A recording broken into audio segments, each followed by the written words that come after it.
Oh yeah. Oh yeah. Yo. Yo. Let's get right. Let's get right. Make sure y'all hear me. Mic check. Mic check. Mic check.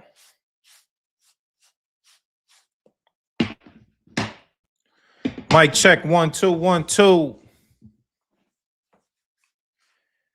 Let's get right. Mic check. Yo, y'all hear me? Mic check. Keith deserved that lion on arrow. Yeah, that's crazy. I ain't gonna lie. We got to talk about it today. We got to talk about it today. Man, what's up, everybody? Man, we live, Cigar Talk Live every Sunday, 2 p.m. Where the hell my goddamn bomb at? Every Sunday, 2 p.m. Here, hold on. Let me turn my volume up. Volume up. Mic check. Mic check. Yo, what's popping with the population? What's popping with the population? Come on, man. Talk to me. What's up, y'all? Listen, it's mimosa. It's a mimosa Sunday, man. I'm drinking mimosas. A little bit, you know what I mean? A little champagne, you know what I mean? A little orange juice. Now, what's popping with the population? You know what I'm saying? It's a lot. It's a lot that happened yesterday. We got to talk about it. We got to talk about it. It's a lot that happened yesterday in the sport of boxing. Hold on. Let me get to these comments, man. Hit the goddamn like button.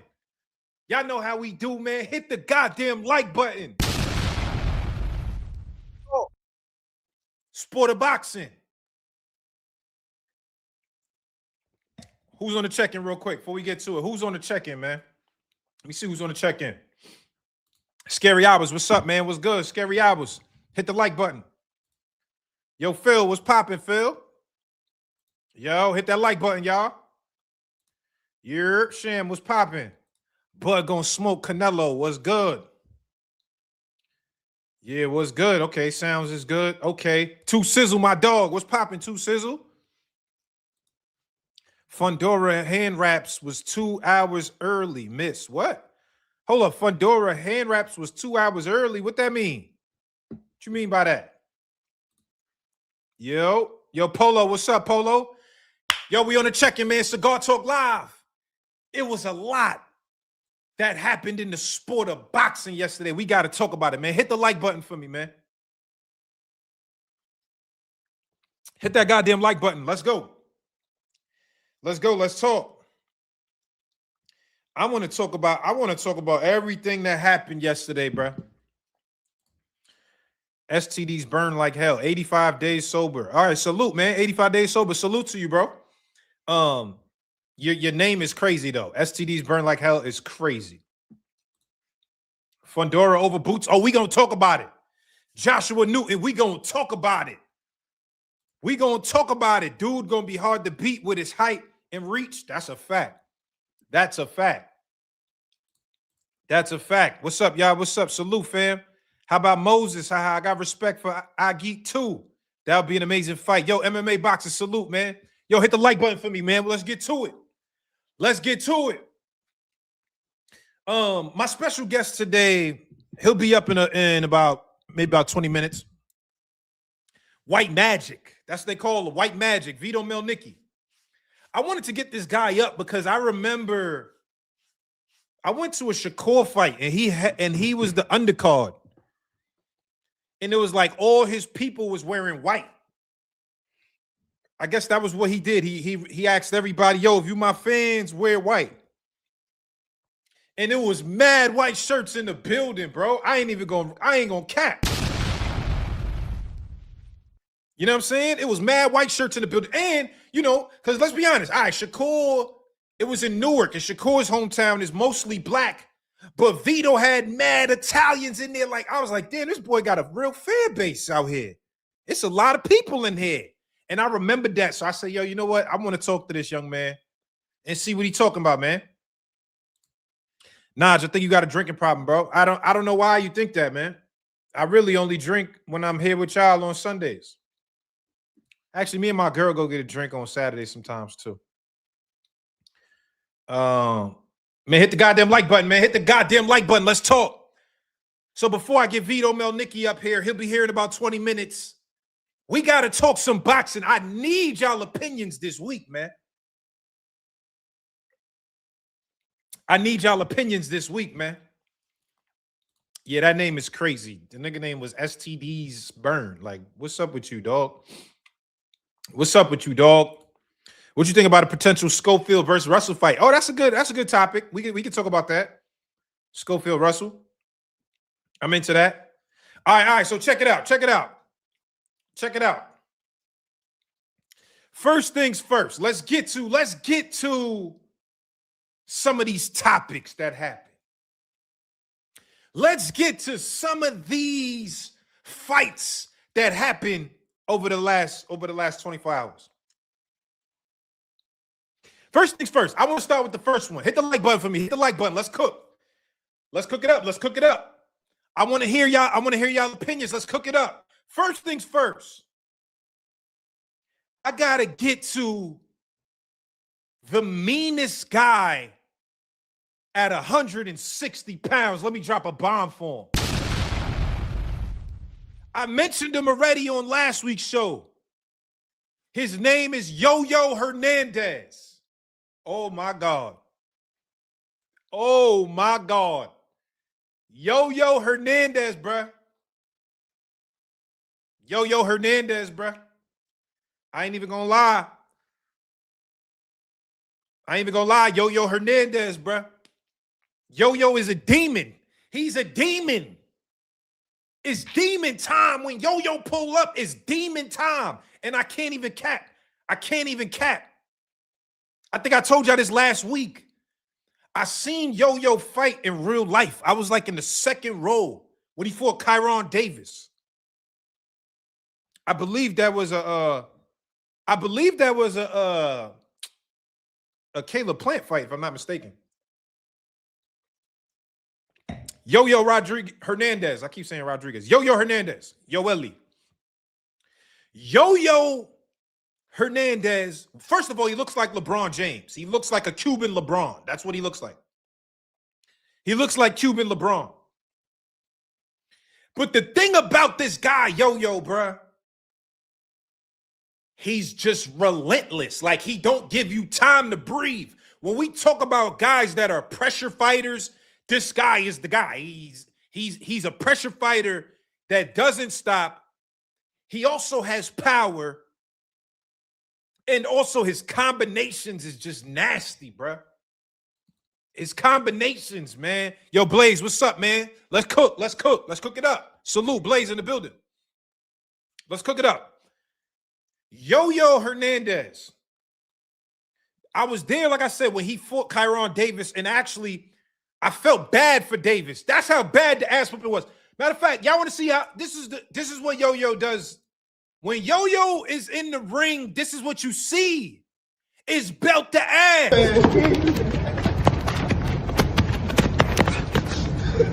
Get some of that shit, Keith. Hold on. Every time Yo-Yo get in there, you look across the thing. I told you, I spoke to Yo-Yo. I met him in real life. I was in Vegas. His manager was like, Cigar talk? I was like, yeah. He was like, I got my kid Yo-Yo here. I said, I seen him before. He looked like LeBron. He was like, yeah, let me bring him over. And I met him. I said, yo. I said, yo. No, I was like, this guy, you nice, bro. I like what you doing. He said, That's how he laughed. He don't really speak English, but he just laughed like, And I was like, this guy's dangerous. Anybody that laughs like that and got combinations like that, bro, come on, my nigga. Like, what are we doing right now?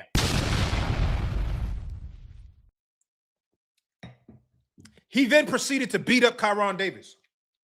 Beat him up. Straight ass whooping. This is all Kyron seen this. Every time you fight Yo-Yo, this is what you see.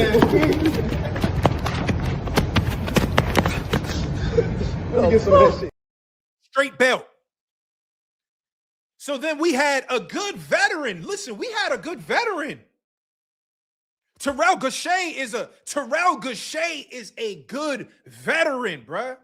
He ain't just no walkover, no pushover. Like you ain't just gonna come in there and just do him anyway. He don't go, he don't go like that. Matter of fact, who did he fight the last fight? And he won the upset. Who's that? Let me check box reg. Terrell Gaucher. I remember that last fight. Oh, it was Elijah. Was it Elijah Garcia? Oh, he lost a split decision. But that was a close fight. I guess it was Elijah Garcia. He lost a very close fight. I thought he won that. I thought he won that against Elijah Garcia, y'all. Which I think. Did he win that? I thought he won that. But anyway, he was supposed to actually give Yo-Yo a test. Like he's supposed to. Yo-Yo's only 10-0. So he was supposed to give him a test. Like, yo, a guy that's a veteran, that has good skills, that can box and counterpunch and a good jab and some decent footwork is going to be able to give Yo-Yo some rounds. And it was disgusting work. It was nasty work, man. Yo-Yo, oh my God. All I'm saying is,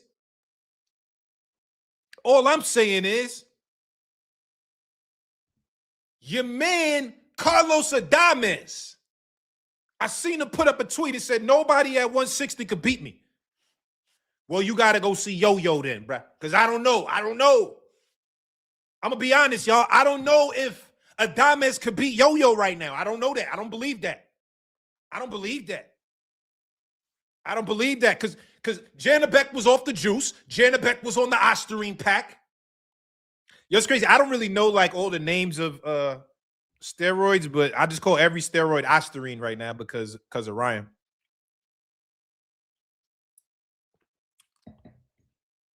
However, man, Carlos Adames, I don't know if he could beat Yo-Yo, bro. I don't know. I don't think so. I think Yo-Yo might be too much for Carlos Adames. And granted, Carlos Adames has skills.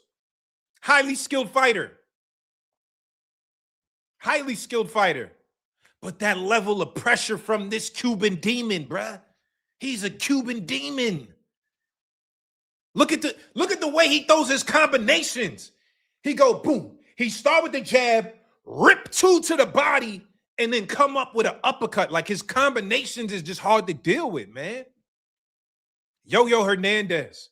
I got to get him on the show. I got to get my translator and get him on the show because I like that young man. Boy said Yo-Yo looked like Piccolo from Dragon Ball Z. Fondora a cheat who like to grab the back of heads and throw uppercuts with suspect raps. Nah, that's not cheating. The ref got to stop that, bro. The ref got to stop it. That's not cheating. And where you keep getting this rap shit from? Why you keep saying stuff about his raps? Where is that coming from? I haven't seen that. Where is that coming from? So, all right, let's get to it. Let's get to it and say Yoyo Hernandez is the demon at 160. And Carlos Adames, if he really wants that challenge, that's the guy. He's the guy, bro. Yo-Yo looking scary, bro. He don't even look like a 160 pounder. He's bigger than everybody. He's huge. Pause. Whoa, that was crazy.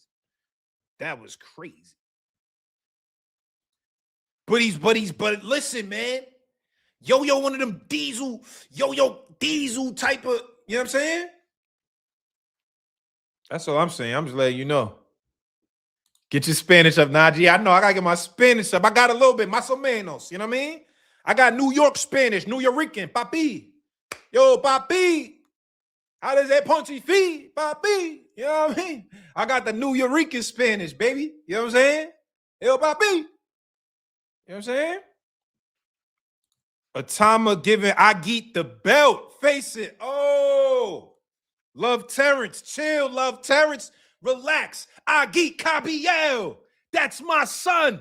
I gotta drop a bomb. Agit Cabiel. That's my man. I'm the leader of the Cabiel Hive.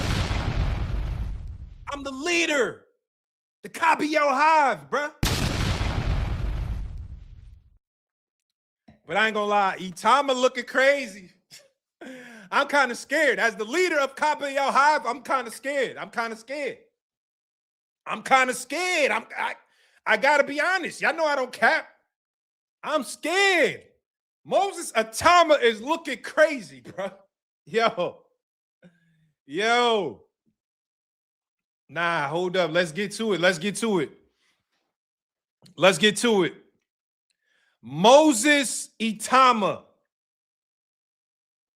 I said this on Twitter. As the leader and the president of the Caballero Hive, we got to just overprice ourselves right now. I ain't gonna lie. If they send a contract, we got to overprice it. Whoa, hold on. This young kid is coming in here. He got speed like a middleweight, punching power like a heavyweight. But this is what I wanted to see, because I got to see certain things for me to know that you really like that you really one of them guys. For me to know that you really one of them guys, like you one of them guys, I got to see certain things.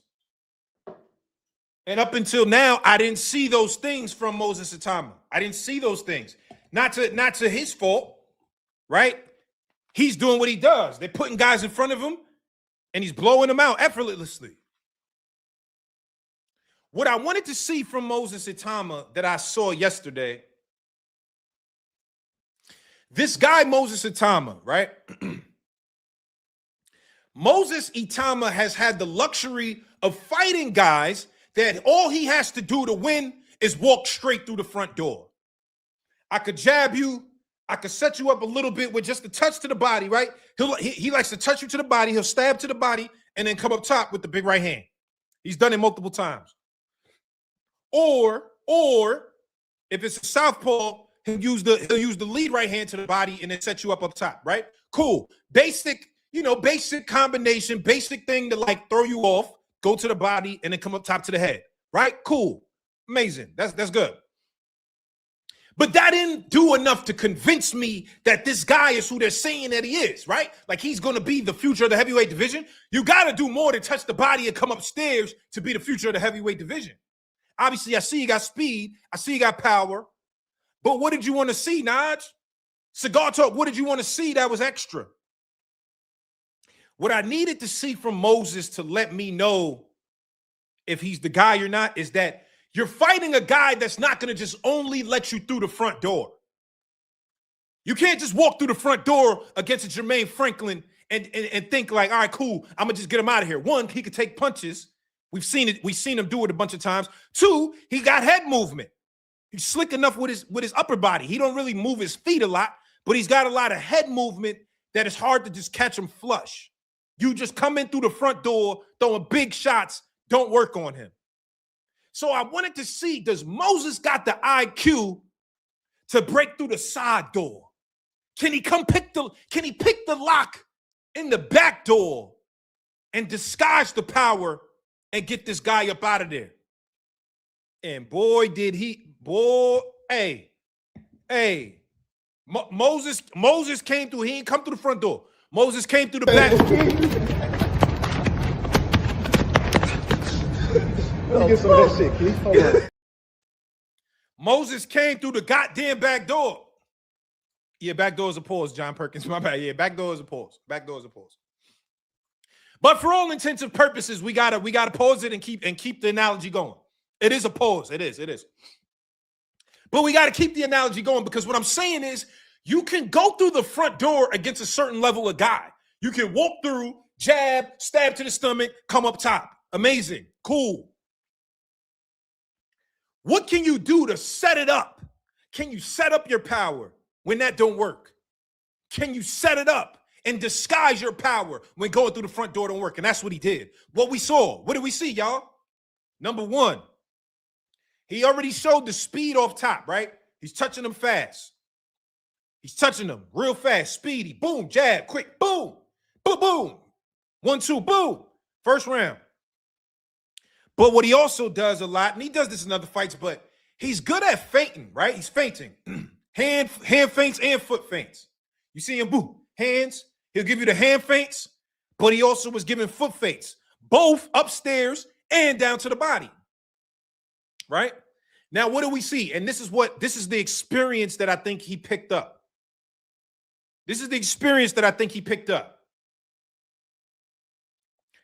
He realized in the first round, right? He tried to get Jermaine up out of there first round. And he said it in the post-fight press conference. He said, yo, I was trying to make the homies a couple of dollars.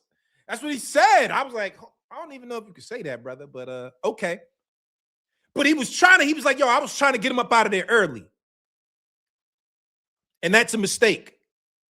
You don't want to do that and form that habit where everybody you just trying to get out in the first round because we know what can happen. We've seen guys, even if you're better, get clipped early because the guy still got power and he catch you with some shit. The most recent example that comes to my mind was young Abdullah Mason, great fighter. Young Abdullah Mason, he got caught by the Dominican guy with the nasty haircut. He had the shag in the back. The Dominican guy caught him. I think that was the second round. Boom, power shot, knocked him down. We've seen that happen before.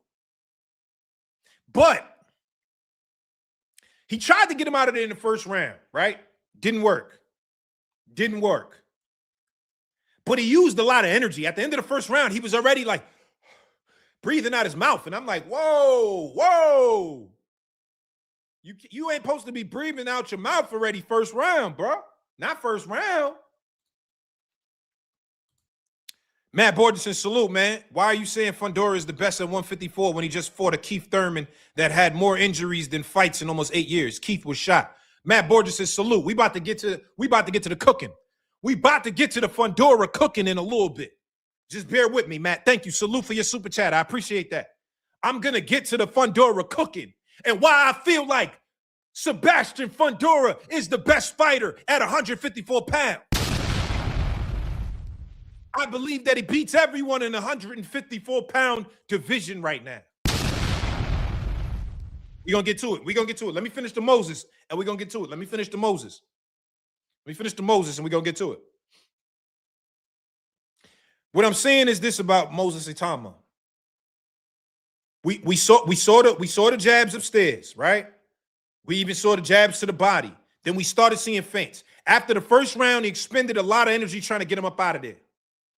But then we saw, it was actually the first 2 rounds. He tried to get him up out of there from the first 2 rounds. He tried to get him up out of there. He even knocked him down. Was that the 3rd round, I think? Might have been the 3rd round when he knocked him down. Might have been the 3rd round where he knocked him down. But anyway, look, this is the adjustment, though. This is the adjustment that he made, which I was like, okay, this is what I need to see. This is what I need to see. Salute. Claymore Rain in the building. Salute. Cigar Talk. What a fighting day yesterday. Amazing. Claymore Rain. Salute, brother.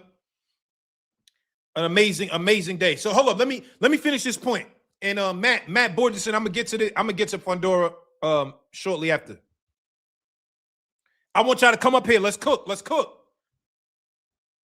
Boots will stop Fondora. Possible. It's possible. I don't think so, but it's possible. All right, so now, let me say this. After the 3rd round, what I loved Moses, what he did, he stopped spamming power punches. The first 2 rounds, he looked like Undisputed, where you just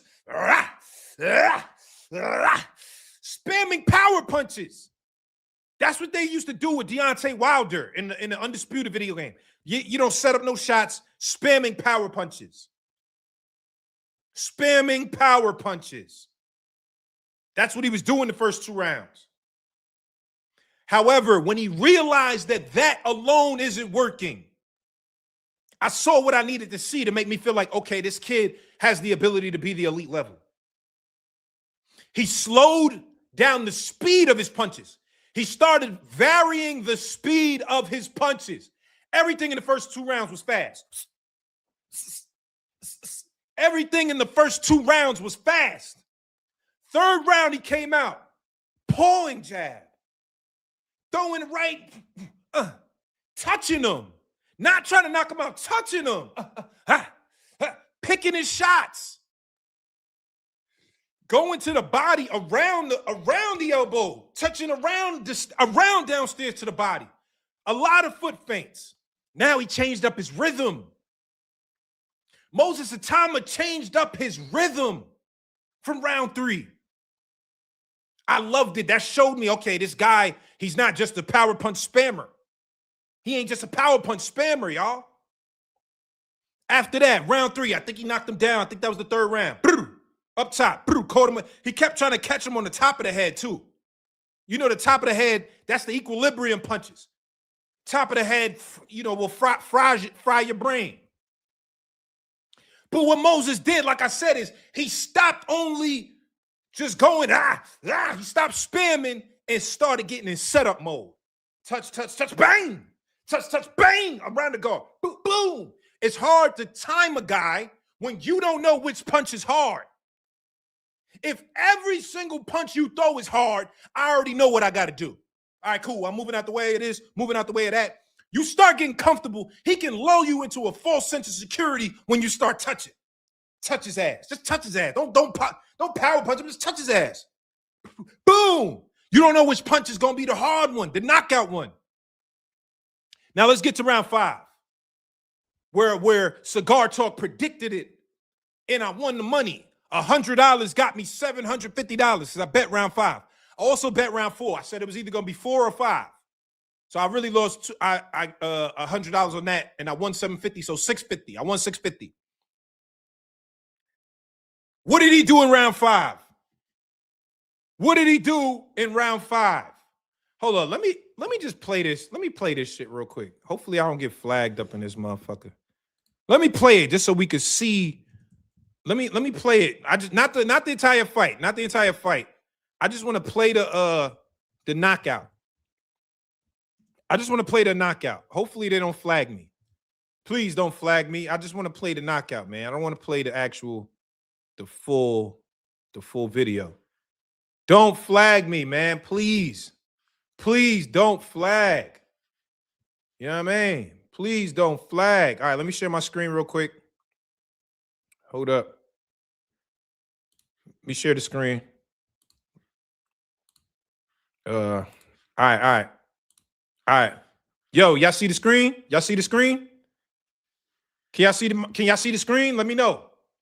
I don't want to get flagged. Can y'all see the screen? Oh, my boy Lulu in here. Lulu, what's popping? Lulu, what's good? Yo, y'all see the screen? Let me know, chat, real quick. Y'all see the screen? All right.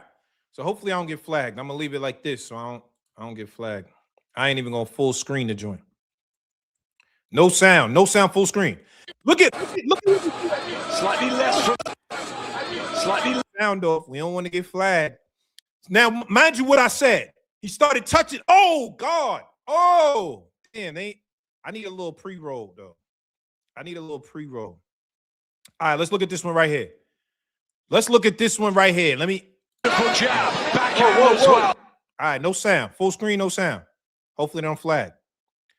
Look, he's jabbing from the outside. Jabbing from the outside. What does he notice? Look at the feint. Hold up. Did y'all see that? Did y'all see that? Look at the feint. The feint, because his speed is so crazy and he's jabbing from the outside, the feint is making Franklin duck down because he's scared of the speed of the jab. Let me go back a little bit. Look, feinting. You see it? You see he's ducking down when he's feinting because he don't like the speed of the jab. That's what we're seeing. Oh, is this round? Oh, this round 1. All right. Wait, hold on. How about Oh, hold up. Special guest is here. We about to cook. Oh, the special guest is here. Hold up. We're going to get to the cooking. We're going to finish the cooking, y'all, because this was a great performance by Moses Itauma. And as the leader of the Caballero Hive, I'm a little scared of that fight right now. I'm not even going to lie. All right, but hold up. Let me set it up. Listen, don't leave. Please stay in. I got one of the most exciting fighters right now. I gotta talk to him. And then after, we're going to get to the cooking. We're going to talk about everything yesterday. I know y'all want to know my opinion on Fondora. We're going to talk about Fondora and why he's the best at 154 pounds. I'm telling you right now. But, all right, hold on. This guy right here, let's set the table, y'all. Hold on. Let's set the table. We're going to get back to it. I promise you, we're going to get back to it. Let's set the table, though. All I got a mimosa this Sunday. I got a lovely mimosa on Sunday to talk to this guy right here. All right. Let me set the table. This guy right here. I told y'all I went to the Shakur Stevenson fight. I was there in Newark, New Jersey. I was there at the Shakur fight. And he was on the undercard. And I feel like he told all his people to wear white. It was like, yo, everybody wear white. Cause I just see all these white shirts in the building. I'm like, yo, I think like I heard his name before, but I didn't really like know him like that. I heard of him. I was like, okay, Vito Mielniki, I heard the name. It was a Shakur fight, and it was so many people in white. I'm like, who the fuck is this guy? Who is this guy? How is he doing this? How is he, what? This is Shakur's house, and this guy he had that. It felt like it was at least 2,000 people in there with white shirts on. That's what it felt like. I'm telling you, I was there. I'm telling you. So with that being said, I always remembered that. It's stuck in my head, and I've been following him ever since then. That day, I've been following him and watching him, and he's headlining in 2 weeks, I believe, the 11th. Is that 2 weeks? Yeah, that's 2 weeks. He's headlining on the 11th, headlining the Pro Box card. He's headlining the Pro Box card on the 11th. So without further ado, let me introduce my special guest. We got to get him up here. Please stay. Like I said, we're going to get to the cooking, but this is a great episode. This young man is doing his thing, and we got to get to it. Please, without further ado, let me introduce my special guest, Vito Mel Nikki, to the stage. Yo, what's going on, brother? Yo, Vito, what's up, man? Hey, nothing, just cleaning out the garage right now. Closing out camp. This is the last week of training camp coming up, so gonna finish out strong, ready for the 11th. Okay. Well, listen, man. Let me say this, because I just gave the intro, and I told you, and this was the moment I really started paying attention to you when I was at the Shakur fight, and you was on the undercard, and there was so many fans in Newark that it was hard to ignore. I'm like, who the fuck is this kid? Who is this guy? Can you tell me about that? Like, when did you realize you had like a real fan base like that? Yeah, man, I'm an Italian kid from Jersey. Big family, so everybody knows everybody. Jersey's a small, tight-knit community, so yeah, I mean, I think you might have hit the nail on the head. I think I sold like 2,000 tickets my pro debut, and we actually did hand out white T-shirts with my logo on it.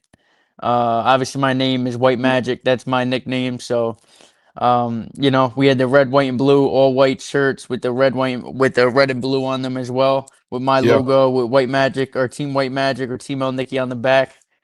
So, man, that was a night to remember, because that really jump started my career. I wouldn't say I was ready to turn pro at that point. It was more of like I was actually going to go play senior year football. So I was actually getting ready to go play football, and my father was like, there's a huge opportunity, like Shakur's fighting at the Prudential Center. I think that this would be a great opportunity for you to make your pro debut. And we were like 6-7 weeks away from that, and I wasn't really even in the boxing gym. I was just getting ready to go play high school football. And then because I had just got robbed out in Spain, and that was my last amateur fight in Spain. So I was like, yo, I'm going to go play high school football for the last year because I love football. And he was like, all right, whatever, go do your thing. So then put the boxing bag under the bed. And then a few weeks before I was about to start the football training, I was ready in training, but like, lifting weights and stuff. He calls me. He's like, there's a huge opportunity. Shakur's fighting at the Prudential Center, July 13th, I believe. He was like, we'll sell a shit ton of tickets. You'll come out there, we'll get the right medicine in front of you. You go out there, put on a show, and like blow yourself, whatever. So everything worked out just how we planned. We sold a load of tickets. I think like hold on, Vito, hold up. How do you, as a guy with your first pro debut, sell? I just told you, bro. I'm an Italian from Jersey with a big family. Everybody knows everybody, bro. And I'm lucky enough to have, the support of my family to really go out there and push for my pro debut. This was a moment that like was a huge moment for me. And it came up on us quicker than we probably thought. And I probably thought I would have turned pro at like 19, 20 years old, but at 17 years old, that opportunity came, and we took advantage of it. Made SportsCenter top 10 And from there on out, we had offers from obviously Al, Top Rank, Matchroom, Golden Boy, right after that fight on the table, and then obviously we Damn. went with Al from there. That's fire. That's a dope story. Hold on. So Yeah. tell me, all right, all right, so you do this, debut is crazy, you knock the guy out, all the people there. Forget about it, he's saying.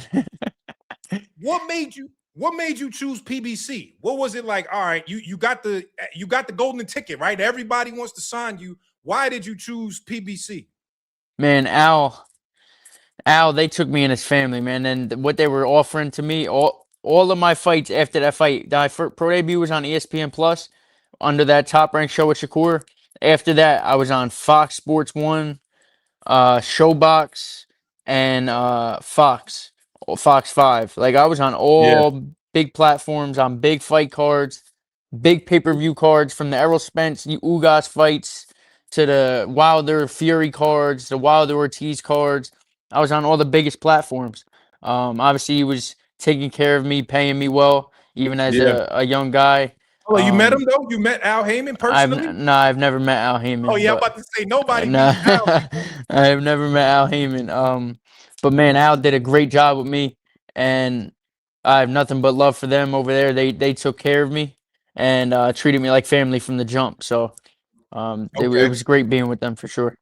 All right, hold on. Where did you get the name White Magic? Because I know when people hear that, they be like, White Magic? My chat, there's a lot of black people in here, Vito. If they hear that, it's like White Magic. Where did you get that name from? So, funny story. So, Kay Karoma, head coach of a lot of great fighters, as you know, and I was fighting one of his fighters as a kid. I was like 9 years old at one of the Elite Heat tournaments in Jersey. And I believe I was fighting Donovan Eason, I believe was his name, his fighter. And, I went in there, I won, whatever. It was a good fight.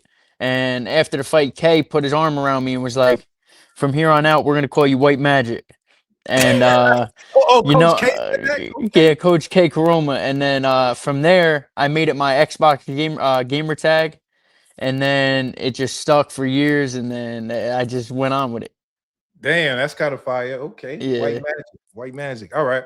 So you cool. You move on. You did the situation with Al. Everything's going. I guess y'all finished the length of the contract. Then you moved to Top Rank. What was that like? What was the experience with Top Rank? Yeah, I mean, Top Rank's probably the longest living company in boxing right now. I think it's 60 years today or something I saw. So, Bob Arum, another Harvard graduate who's one of the best in the game. I was with Al. I was with Bob. Like, these are two of the best in the game. And Bob and Top Rank, again, they gave me great platforms, great opportunities. And I would say on my half, I didn't really hold up to my end of the bargain in some of my fights with them, I think in life, you go through some ups and downs, some peaks and valleys. And I don't think it was outside of boxing. Like, I was going through some stuff outside of boxing. And when those opportunities came, I was training mentally. I wasn't really fully there, and I feel like you could see in some of my performances with Top Rank on ESPN, it was shitty feeling, to go on ESPN and perform at the Garden and perform like that, but no excuses, I went out of there, did what I had to do. I had to draw 2 wins with them, and it is what it is. But they're a great company. It was great being with them for sure.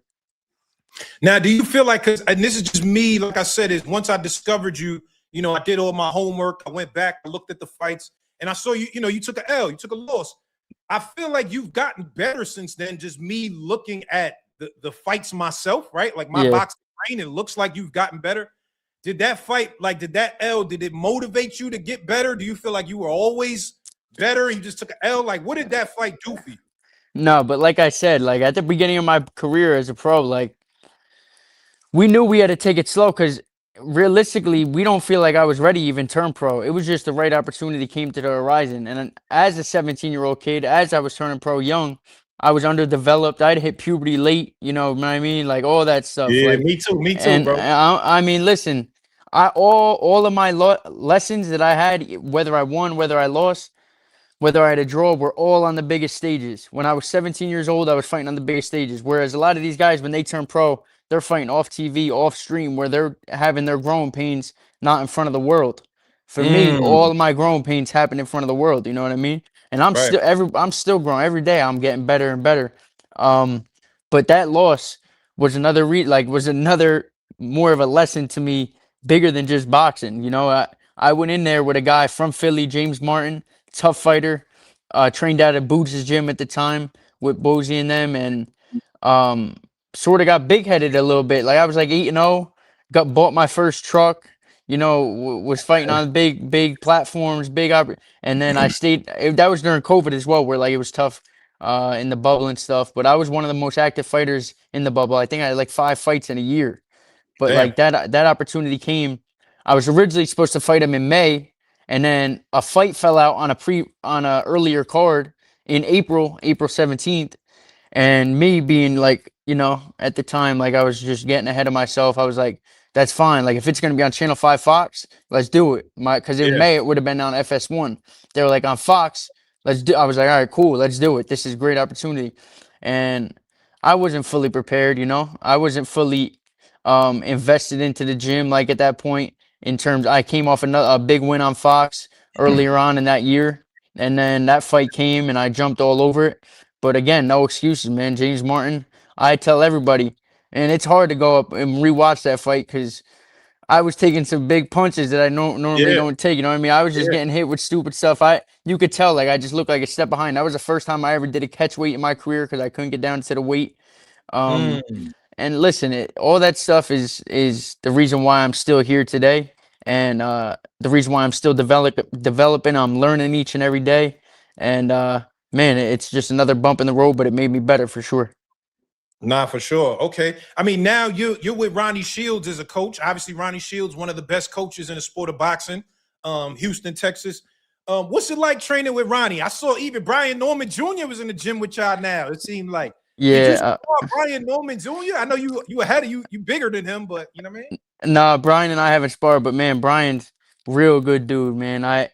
To really get to know him, obviously I was out there in Saudi Arabia with him. We fought on the same card in Saudi, but to really get to know him and to, you know, as a person, be around him. He's a boxing mind. His mind in boxing is insane. He's a student of the game. He sits there and watches me do pad work, watches all my rounds of sparring. Like, and you could Mm. tell, like, and not just me, all the other guys, like, you know, he's just a great mind in boxing. Like, you could tell he's truly a student of the game, a great person. And it's been great to be around him for sure. Okay. Okay. All right. Let me ask you this though, White Magic. You guys, and I say you guys as in you and your dad, because when I watch stuff, your dad is a part of the story. You guys feel like real Italians, like forget about it. Like you guys, like I'm from New York, bro, right? Like I live in Yeah. Jersey now, Jersey City, but I'm from New York, from Queens. So I grew up where there's Italian people around. So I seen it. I know the energy. I feel like you guys are like real Italian from the homeland. Is that how it was growing up, Vito? Like y'all, you guys are the real Italians? Yeah, we had Sunday gravy every Sunday. You know, I lived like an Italian lifestyle for sure. Obviously Italian American. I'm also Polish. My mom's full Italian. My dad's a little bit Polish and all Italian. But you hear the name Vito. What's more Italian than Yeah, that? You know what I yeah, mean? So, Vito, so Vito. for Yeah. sure, you know, I definitely, you know, take pride in my Italian roots, my Polish roots, Italian, Polish American. So, man, it was great growing up, you know, been surrounded by all the Italians, everybody, you know, that New Jersey Italian slang is real for sure, that life. Yeah, for sure. Hold up. So when because you started, you was pro and you 17, so you still in high school at that point. Yeah, I turned pro in high school. So it was my actually junior year summer. So going into senior year, I turned pro, but that was obviously going into the COVID year as well. So I didn't have that full year in senior year, but that was a crazy experience too, to be, you know, leaving middle of fight week to go fight and then coming back to school on Monday. That's crazy. They would announce me on the loudspeaker and stuff. My high Oh, so hold school. on, you was the man in school then. They knew all the girls was like, oh my God, I that's would, Italian Vito. I was just, you know, I was laid back. You know, I really just did what I had to do. The school supported me though, you know, and that was a blessing for sure. Um, it was a great experience. So real cool, definitely. Okay. Um, your dad, because your dad, like I said, your dad, he seems like I don't never met him, don't know him, but he seems like he's like a serious guy too. Like he laughs, but he seems like I don't know. Your dad, what's the relationship with your dad, Big Vito? Yeah, my dad is. I would not be in the position I am today without my father. You know, it's rough. You know, boxing is tough. It could definitely weigh on a relationship between a father and son. You know what I mean? There's a lot of ups and downs as you get older. Obviously, he still looks at me as like that. Not he doesn't anymore, but still looks at me as like that young kid. Like I was 7 years old when we started this. Like, and now I'm 23, and that going from a 7-year-old kid to a 23-year-old, him usually, you know, I'm a man now. I'm a grown man. So Yeah. things like that, you know, can affect a relationship. But I think overall, we've done a great job of, you know, separating boxing from father. And obviously, from him being a father. And obviously, he's not my trainer, but he plays a huge role within my business decisions, within even in my fight. Like, he watches every sparring session. He's not here with me in Houston, but he wants to see every sparring session on camera. Like, he's Mm, my biggest critic, like everything I do, and I would not be here today without him. He's played a huge role in my career, in my life. Him and my mother both raised me to just stay humble and kind no matter what I'm doing, no matter how high I go, no matter how low I can go. Just always stay humble and kind to true to myself, and just always work hard. You know, I grew up watching him get up every day, 4:30 in the morning, and go get after it. You know what I mean? So seeing that from him, and learning, you know, that kind of lifestyle, being able to get up, go get after it, and go get mine. It's been a blessing, you know, to watch him, but also now for me to go do my thing and go get what's mine too. It's a blessing for sure. okay. Now tell me about this, Vito, because I was doing my research and I saw somewhere where they said that you trained with Shakur Stevenson's grandfather, Pop-Up, Wally Moses. They said you trained with Pop-Up for like almost 10 years. Is that true? Yeah, Pop and I, that exactly, you hit the nail on the head. From when I was like 8 years old till I was like 15, I would say. And then obviously Shakur started doing his thing, and then he was traveling a lot with Shakur. And you know, we sort of had to go our separate ways a little bit. But that's family. Pop is Coach Wally is he's played a huge role in my career. You know, I couldn't thank him enough for all the years, all the time, and all the effort he put into me. And I learned so much from him. And even to go when I do see him, man, it's like I'm back being that 8-year-old kid again. You know what I mean? He's still that same guy, and Yeah. it's man, he's played a huge role in my career as growing up. And I looked at him like family. You know what I mean? I still do. So definitely, I grew up with all that with Shakur, with Coach Wali. We grew up traveling together, staying in hotel rooms together at the tournaments and stuff. So that's family for sure. All right, so hold up, Vito. You got to tell me though, what is it like? Like you from Jersey, right? Roseland, New Jersey, and the first time you started boxing, y'all went to Newark. Those are two different jerseys, Vito. Like Newark is like, you know what I'm saying? That's the trenches over there. When you Yeah. first got to that gym, tell me the vibe. Like, what are you thinking? Like, how is it for you just going to a gym in the trenches? Yeah, and going back to this goes back to my father. You know, I was just watching TV to one day at 7 years old, and I loved playing football. Football was my main sport, but I loved contact too. So, I wasn't like getting in trouble or anything, but we were watching TV. Floyd Mayweather versus Shane Mosley was on the TV. It might have been like a replay or something. Oh, classic. And yeah, and I just looked at my father and I was like, I want to go do that. I want to go fight. And then, you know, my father being who he is, he's like, all right, you want to go fight? We're gonna go to a real gym. We're not going like around here to some of these like clubs, you know what I mean? We're gonna go to a real Yeah. gym. So he brought me down to Newark, like you said, right down right off 280, bottom of 280, going Roosevelt Ave to Jamar Carter. It was in the basement of an abandoned church. And Man. at 7 years old, you know, I was never really around that environment. Like you said, it was sort of like a sure. I was like, oh, where are we at? Like this is nothing like Roseland, you know? Yeah. And then I went down there in that basement, took those 2 steps down, and I was just like, oh, this is not what I expected, man. I said, where are we at? Like, you know what I mean? I looked at my father, I'm like, yo, where are we at? And then he signed me up for 30 days. And the first few days, man, I went in there, and when I tell you I wanted to run out of there every day I stepped in it, Every day I stepped in there, I wanted to run out of there, but the coaches were screaming in my face.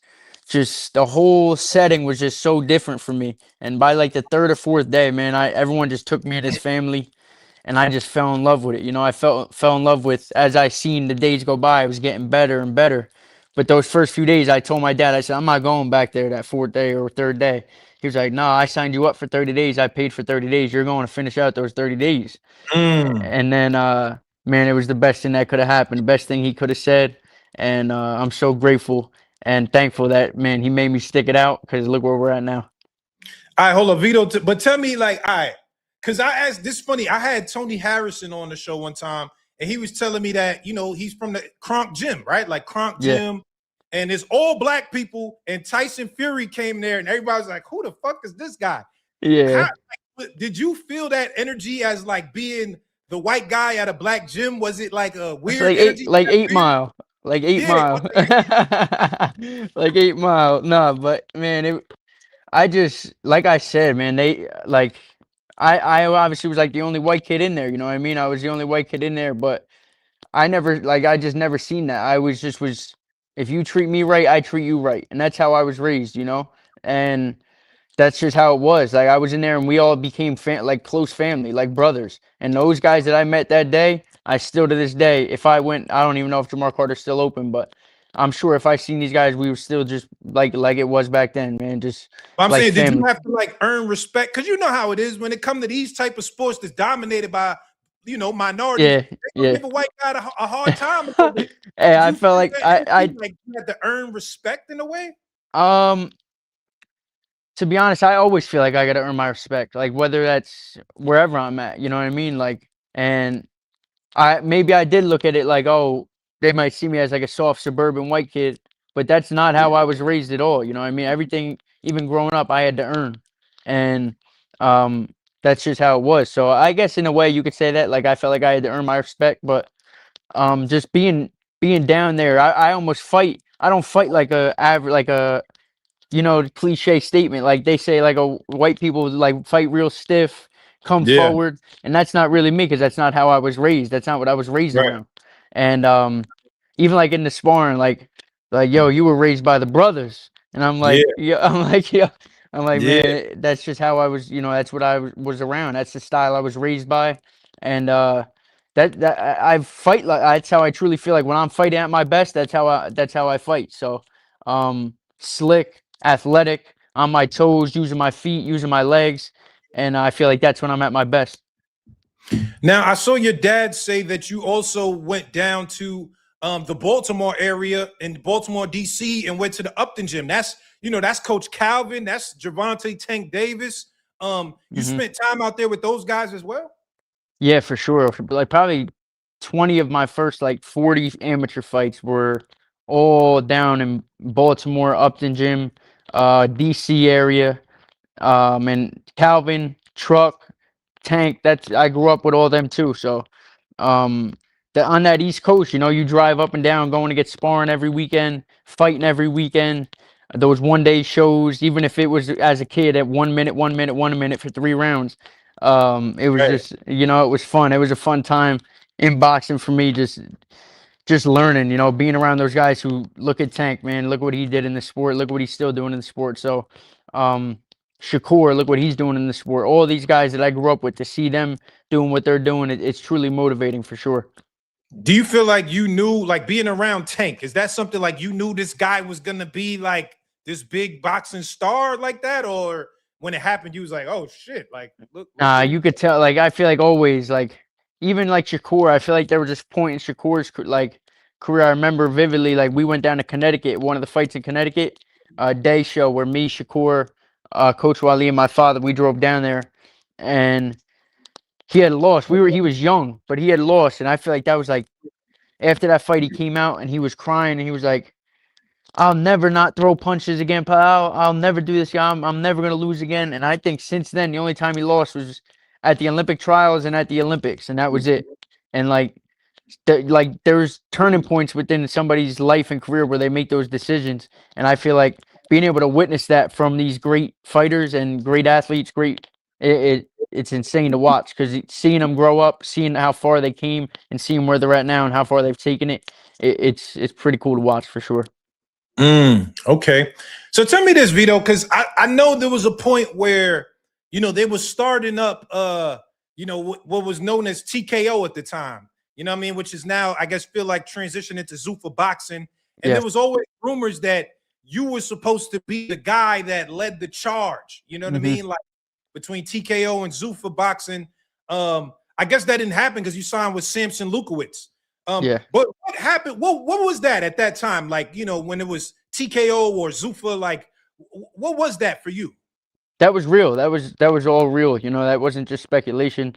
From being on the phone with Dana to getting obviously to talking over with their lawyers, that was all real. And man, it wasn't like I've been telling everybody who asked me because everybody asked me about what happened with Zuffa. Obviously, you were supposed to be like that first guy to go in with Zuffa, and it was not about what they didn't offer, what they did offer, didn't offer. It was more just about what I wanted. Like in terms of this point in my career, like with Samson, I feel like I have more of a say. I have more of a like I have a leash on my career. Nobody's got a leash on me, kind of thing. You know what I mean? I could control the ship a little bit. I have a say in what comes next and what I'm gonna do now. So, but I do, man. I'm a boxing fan. I like watching their fights. I tune in on Fridays, Sunday nights, to watch their fights. And yeah, like I think Dana White is gonna turn that thing to gold. Anything he touches turns to gold. So that's Wait, how hold I up, look at it. Vito, was that a hard decision? Because you got to think, man. If they saying this Zuffa boxing paramount, Dana White, like this is Dana White. What do you think? He wants you to be the fucking star of the show, and you turning it down. Like, how hard of a decision is that for you? Like, it takes balls to make that type of decision. What do you think? You think it was tough? But I'm just saying is how do you have the balls to turn that down? Like, that takes big cojones to turn that down, man. Yeah, I mean, I've been around some of the best in the game, with Al Heyman, with top rank Bob Arum, and it would have been another blessing to be around, with Dana White and Zuffa. And I mean, who knows, man? I don't know what the future holds. Like, you know what I mean? Who knows what the future holds? But it was tough, obviously, but it was just decision that you got to make, those decisions you got to make, especially at this point in my career, where I'm at, what I want to do, what my father, what my team, what we all think is right. And that's basically what it came down to, what we wanted to do next, 2 fights from now, 3 fights from now, the overall vision of my career. And that's truly what it came down to. Like I said, it wasn't what they offered and didn't offer. It was just more about what we wanted to do. Got you. Well, when you spoke to Dana, like, what does he say? Because the fans love the business aspect. Super cool dude. Super cool dude. Like, what did he say to you? Was he like, "Yo, Vito, I need you to be the guy"? Like, what did he say to you? No, he was just super cool dude. Like you wouldn't even know like he's like this big businessman. It's like talking to like I think he's a Boston guy too. So another East, like, just super cool, man. Like, just joking around on the phone. My father was on FaceTime. I was on the FaceTime.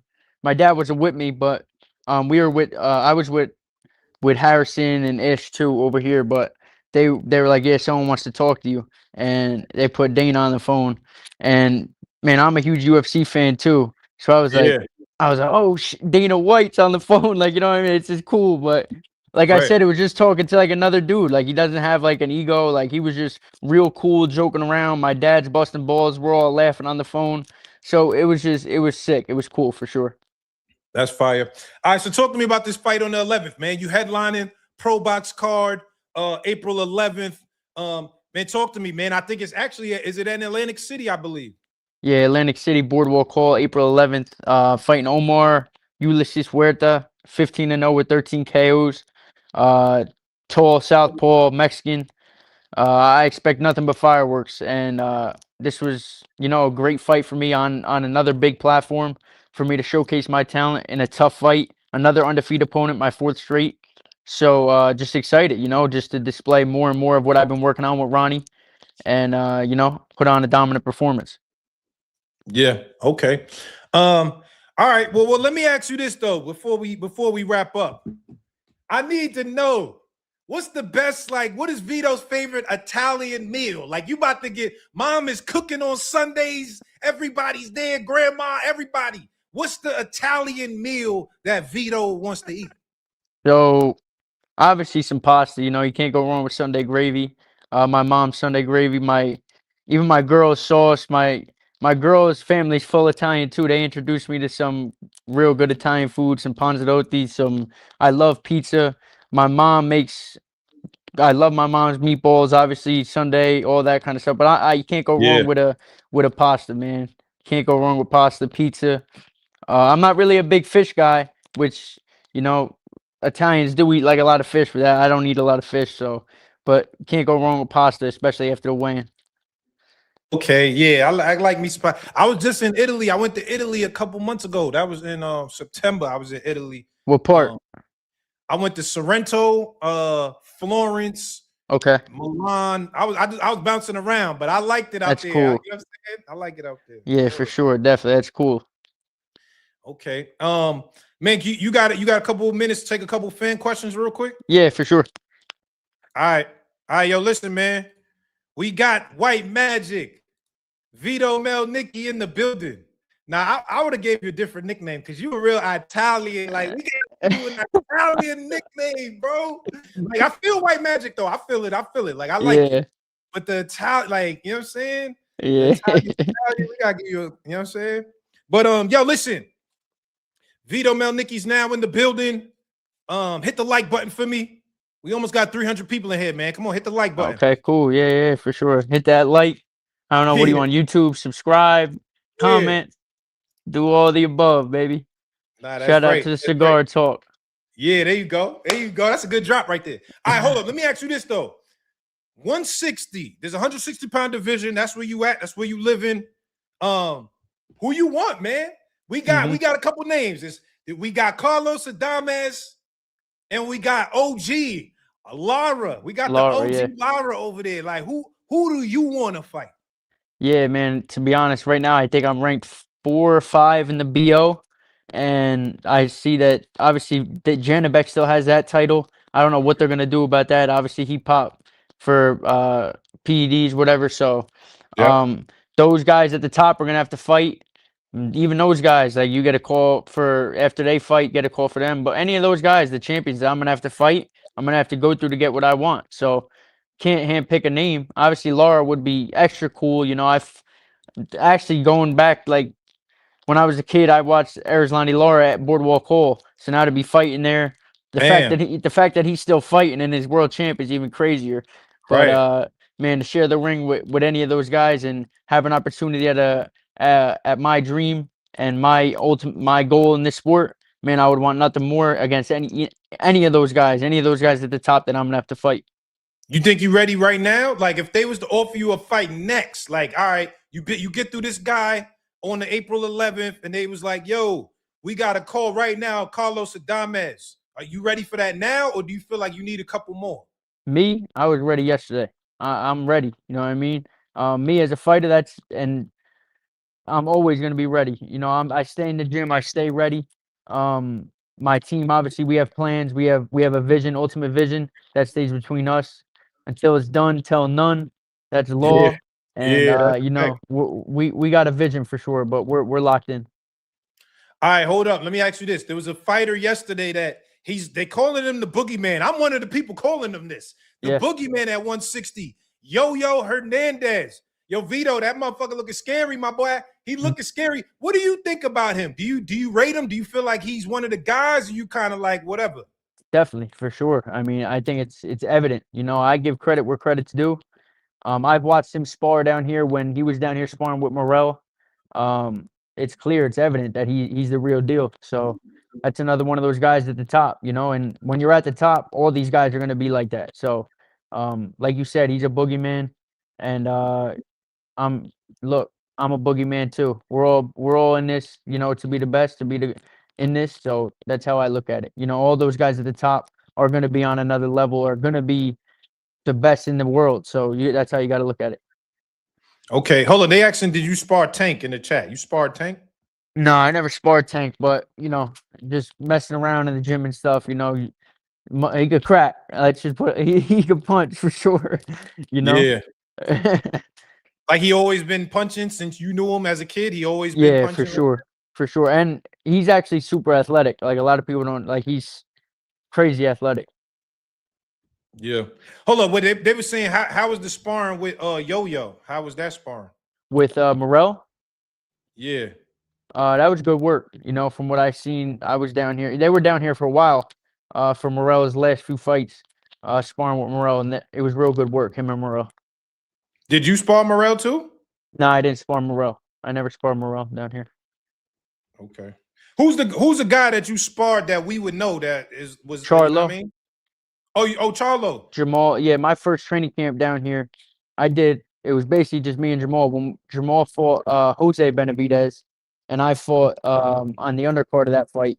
We were in training camp together. Me and him probably did over 100-something rounds throughout that training camp.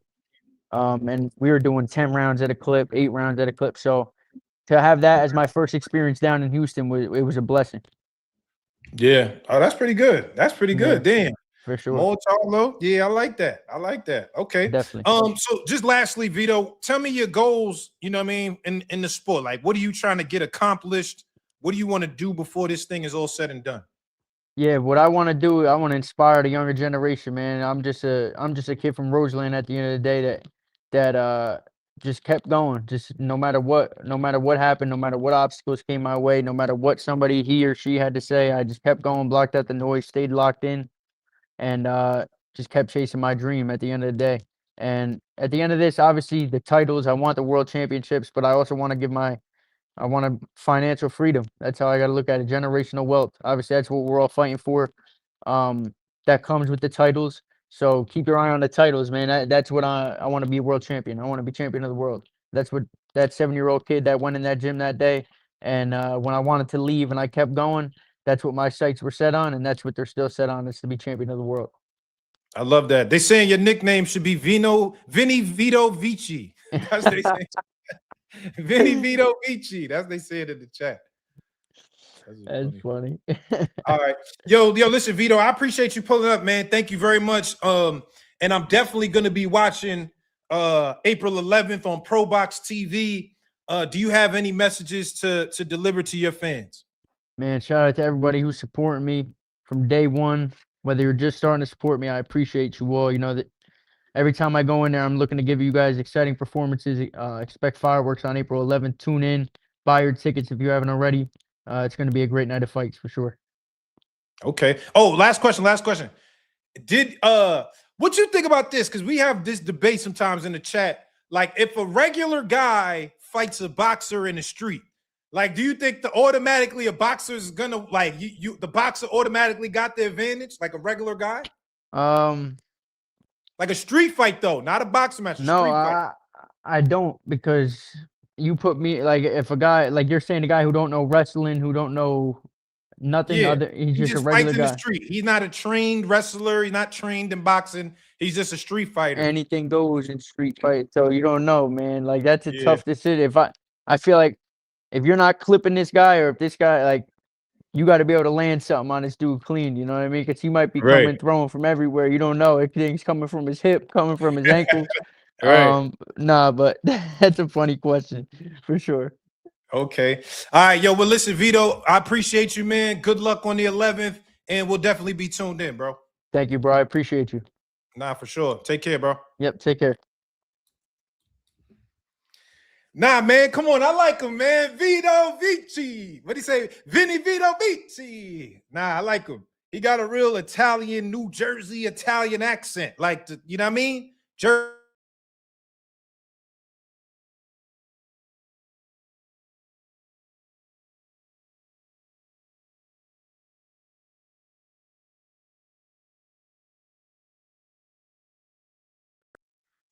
God damn. I'm gonna have to get rid of Verizon, bro. Yo, we on? Y'all hear me?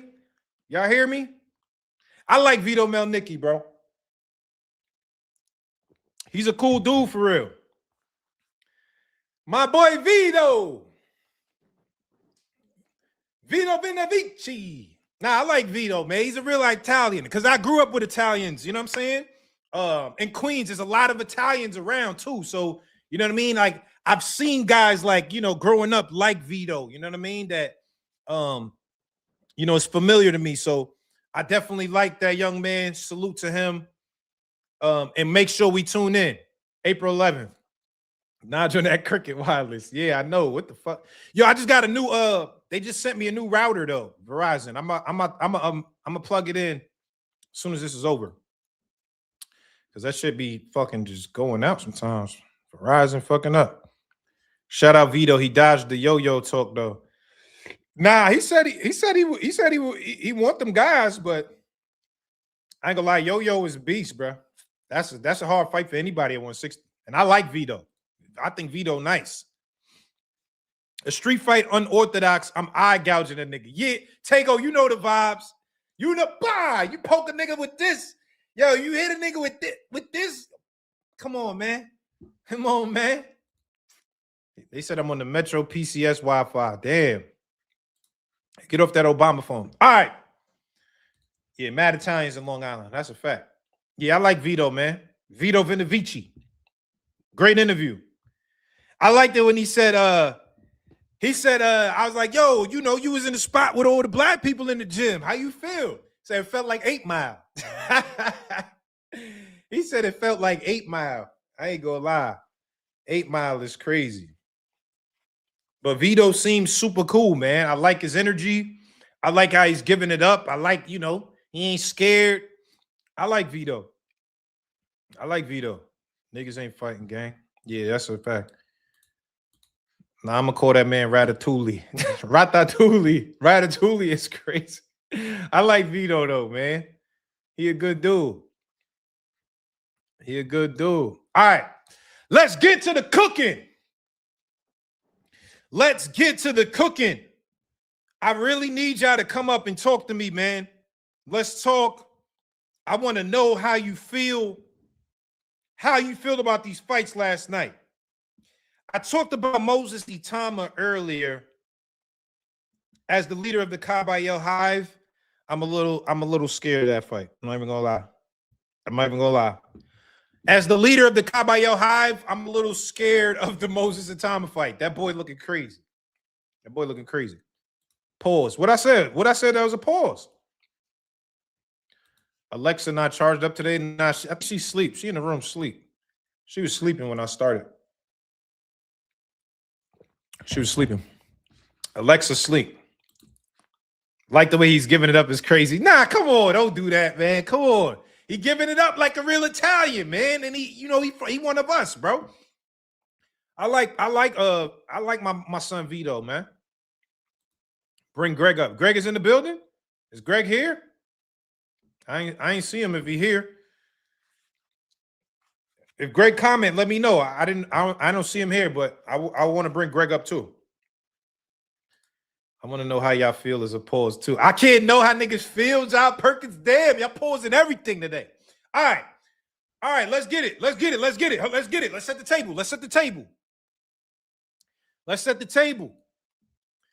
table. Sebastian Fondora is the best fighter at 154 pounds. I'm telling you now. Let me repeat it in case you didn't hear me. Sebastian Fondora is the best fighter at 154 pounds. Why do you say this, Naj? Cigar Talk, why you say this? What do you mean? How could you say this? There's other guys out there. There's Xander Zayas. There's Boots Ennis. There's Virgil Ortiz. How can you say this? I'll tell you. And I'm not just saying it. See, oh, wait, this is the comment I'm looking for. For beating Thurman. Now, if you watch me on my boy Dan Canobio's show, y'all familiar with him? That's my guy. Salute Dan Canobio. Dan Canobio has a show with Chris Algieri. It's called Inside Boxing. I was on Inside Boxing last week. He asked me then, this is before the Keith Thurman fight, who is the best fighter at 154 pounds? I said Sebastian Fondora. So this is not just about Keith Thurman. It's not just about what he did last night. This is about the guy that is freakishly gifted. The guy that when you play a video game, if you're playing 2K or you're playing Undisputed, a boxing or Fight Night, whatever game you playing, you make the guy as tall as you can with the longest reach with power. That's what you do, and that's what we're seeing. This guy, Sebastian Fundora, does he have the most skills? No. No. He don't got the most skills in the division. But what he does have, he has a freak athletic gift. And that freak gift, you remember Street Fighter, Dalsim. You remember Dalsim from Street Fighter? It was the Indian guy that punches like this, and his arms just go all the way out like, ah! He got the Dalsim, bro. He got the Dalsim from Street Fighter, nigga. How can you beat the Dalsim? You got to understand what I'm saying. You got to understand where I'm coming from. Yeah, thank you. Thank you. We see it in the chat. Yoga Fire. Yoga Flame. He got the Dalsim, bruh. Now, watch this. Now, listen to what I'm saying. Listen to what I'm saying. 9 times out of 10, a guy that is a tall fighter fights at long range and fights outside, and he got to learn the inside game. This guy, Sebastian Fundora, did it the opposite way. Hold up. Let me drink my mimosa because y'all not hearing me today. Where's my goddamn bomb? Y'all not hearing me today.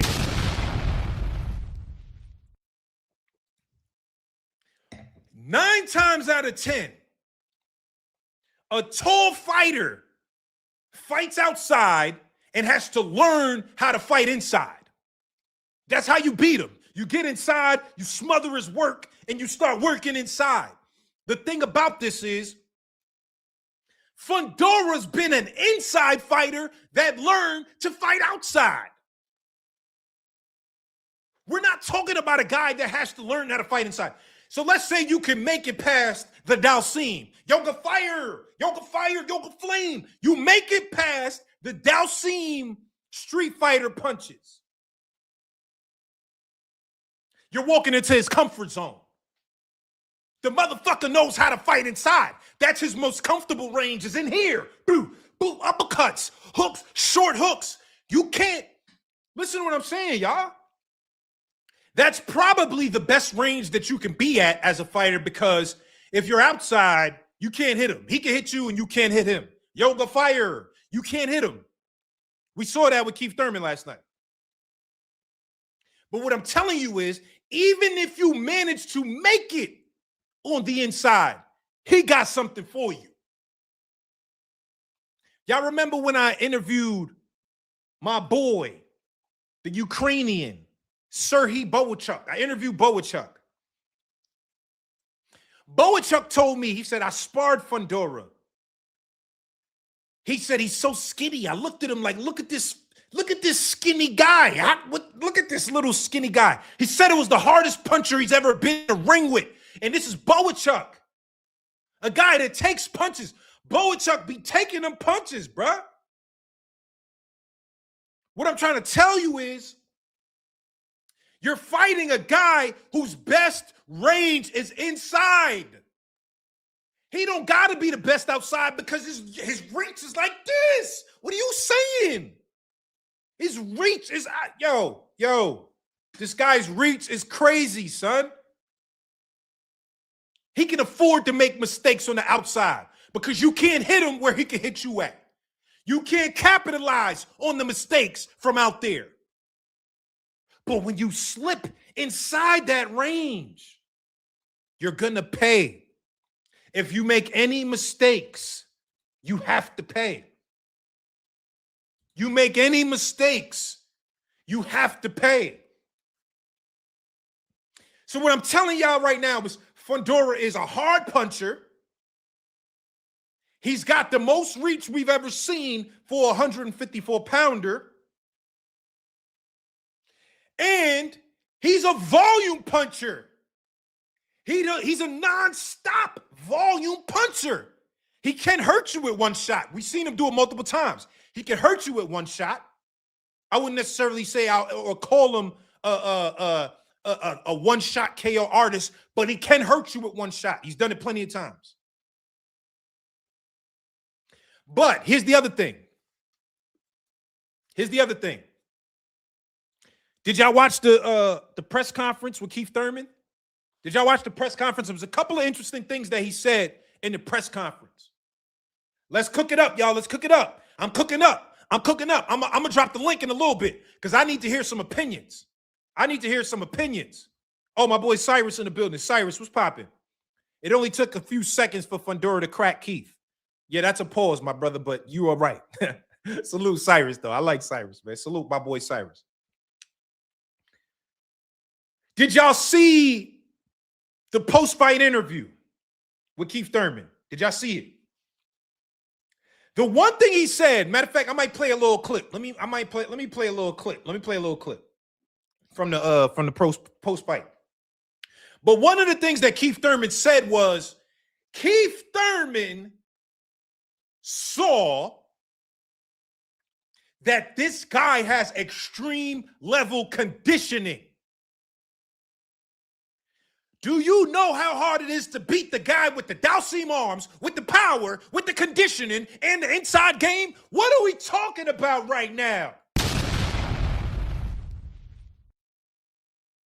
That leads to, I see a lot of people saying Boots in the chat. See a lot of people mentioning Boots Ennis in the chat. Be clear. Boots Ennis is a special talent. Boots Ennis has a special gift. I think he's special. He's gifted. He's not just good. He's gifted. He's gifted. Boots Ennis is gifted. However, Sebastian Fondora is also gifted in a different way. Sebastian Fondora is Wemby. He's Wemby. How can you even get inside? You want to get inside on this guy because you can't hit him, and his best range is inside. You want to fight Wemby on the inside, and Wemby got this on the inside with power and conditioning and volume. And respectfully, Boots Ennis gets hit. He gets hit. Boots Ennis has showed on his defense sometimes can be a liability. I've seen it enough times. He's got 30-plus fights. We've seen that. But the thing is, to be a liability against a guy with an 80-inch reach is a problem. Boots Ennis is a really good inside fighter. Actually, let me start. Boots Ennis is a great inside fighter. But in order to get inside, you're going to take some punishment, boy. That's not just Boots. That's anybody. That's not Boots. Virgil Ortiz, whoever. To get inside, you're going to take punishment. Point blank, period. Uh-oh, my girl Karma in the building. Karma, what's popping, Karma? Thurman was too small. If you're a bit bigger, you'll do better. I respect that take, Karma. You know why? Because I feel like Tim Tszyu, who's a little bit bigger than Keith Thurman, in the first round before the cut, had a good showing. First fight. But again, when you come in like that, you got a chance, but it's also a liability. I just don't know. That when Boots walks in that front door, how is he going to react to them bombs? Because Boots gets hit, bro. We're not talking about Boots like a defensive savant. He's not that. He's a great fighter. Be clear. We're not disrespecting Boots. Boots is a great fighter. But his defense is not he don't got the best defense. So when you're walking in on a guy like Fondora, number one, how we always say, if you make a mistake, you got to pay. Make a miss, make him pay. This guy will make you pay from a range that you can't make him pay. And he's gotten better since the Mendoza knockout. Mendoza exposed a liability in Sebastian Fondora. And he went back to the lab and worked on it. He probably had to talk to his sister, Gabrielle Fondora, who's the best goddamn Fondora on this planet Earth. And he worked on his mistakes. He worked on keeping that right hand. I was putting my left. He worked on keeping that right hand up after he throws the left hook. Did you see it with Keith Thurman? The defensive responsibility. I like and respect Keith Thurman, bro. I like and respect Keith Thurman, bro. But goddamn it, that was an ass whooping. That was an ass whooping. This is me looking at Keith Thurman last night. This is me looking at Keith Thurman right here. He's bitching you out, all right? He's bitching you out, okay? He's bitching you out, okay? Go either fight the motherfucker or don't fight. You're gonna fight or fucking quit, all right? He's bitching you out right now. That was me last night to Keith Thurman, like, bro. Yeah, hold up. Come on, man. Come on, man. However, when I say this,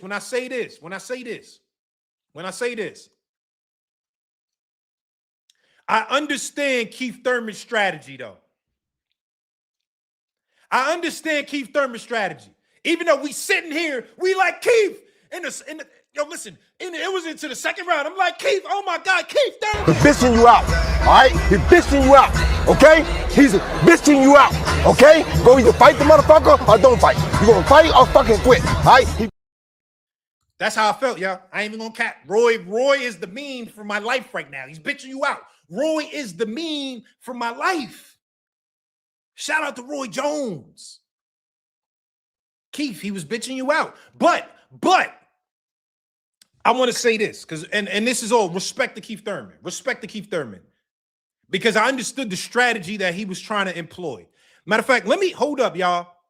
Because I'm gonna drop the link because I need to cook. We need to cook. I'm telling y'all, Fondora is the best in 154. I get it. Listen, Boots Ennis is a great fighter. But I'm telling y'all what it is. Now, hold on. Let me play this clip. Let me play this clip so we can hear Keith Thurman's strategy. Because the ref did. And I didn't think the ref should have stopped it at that point. I don't think so. I thought that was a bad stoppage. I thought that was a bad stoppage, y'all. Did y'all think that was a bad stoppage? I thought that was a bad stoppage. And why I thought it was a bad stoppage, not that he wasn't getting his ass whooped. He was getting his ass whooped. But I feel like a guy like Keith Thurman, all that he's given to this sport, everything. Keith Thurman has given his life, 30 years to the sport. If he wants to go out on a shield, let him.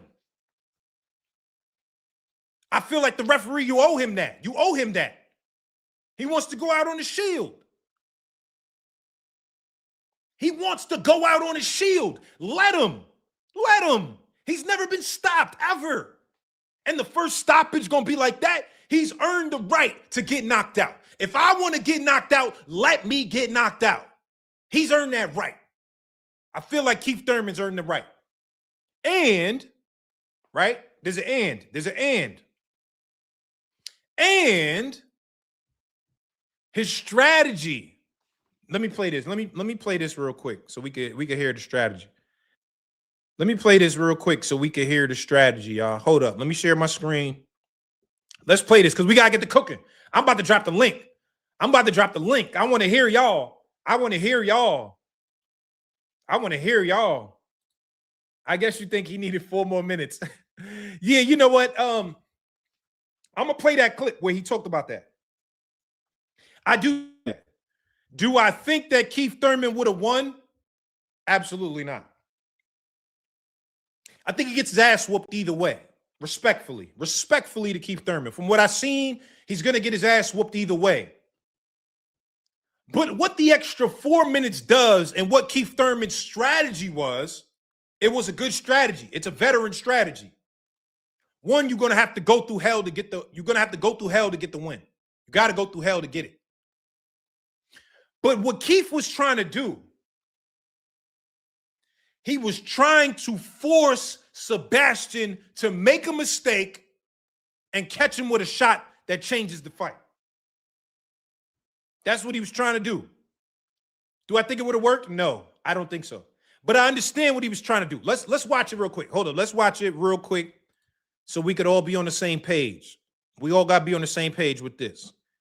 Let me hold up. Let me share my screen. And I want y'all to come up. We talking Sebastian Fundora is the best fighter at 154 pounds. I need y'all opinions, bro. I know what I think, but I need y'all opinions. Share screen. Let me see. Hold up. Let me God damn, how many? It's a lot of ads on this. TurboTax experts right in your neighborhood.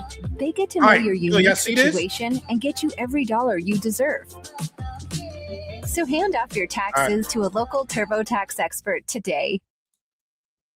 I'm trying to get the right setup. Let me get the right setup. All right. Let me stick with this. All right. You watch the Keith Thurman's exclamation. Certified champ. That press, because we're standing on there like a white rabbit, man. So something. Move your feet, duck your head. I'm getting caught on the back end of. Do you remember Eric Morales? Whoever the fuck that ref is. Beautiful body. It felt good once again. All right, y'all ready? Fondora's a tremendous champion. You ain't see it. But whoever the fuck that referee was, don't hire him for fucking main event shit ever again, man. Real talk. Do you remember Eric Morales versus Marcos Maidana? Do you remember how many times people fought with broken orbital bones? Shit's not even broken, man. Do y'all remember that fight? Eric Morales versus Marcos Maidana. Do y'all remember that fight? Number one, I ain't gonna lie, Keith's face looks crazy. I ain't even go cap. His face looks crazy right now. I'm not even gonna cap. Right now, his face looks crazy. He looks crazy right now. I'm not gonna lie. I'm not gonna cap. Get premium YouTube. Damn, Carl, I got that premium. Yeah, his face looks crazy right now. But let's listen to the message. His face looks crazy. I get it. Yo, chat, I get it. But let's listen to the message. Never got dropped in the whole fight. I'm getting caught on the back end of punches. The referee told me in the locker room, show me something. Move your feet, duck your head. I won't stop the fight. I'm using my legs. I'm getting caught on the back end. I wasn't buckled. He just jumped in like a white rabbit, man. So them little hoppy referees, they're not made for main event boxing. The fight was getting fun. The people were standing on their feet. We was just getting into the grind, you know? And he was getting really comfortable swinging wide, swinging big, swinging wide because. Hold up. Nah, hold up. Y'all saying he's crazy. But hold up. Y'all saying he's crazy, but hold up. The hold up. He's not. Whoa, listen. Y'all saying he's crazy. But listen to what the man's saying. We just got to the point of the fight where the energy is up. He's starting to swing wild now. He wants the KO. That's what Keith Thurman was going for, bro. He was waiting for the moment to try to get this guy to make a mistake that he can capitalize on. I'm not saying it would have worked. I don't think it would have worked. I do think he would have got knocked out.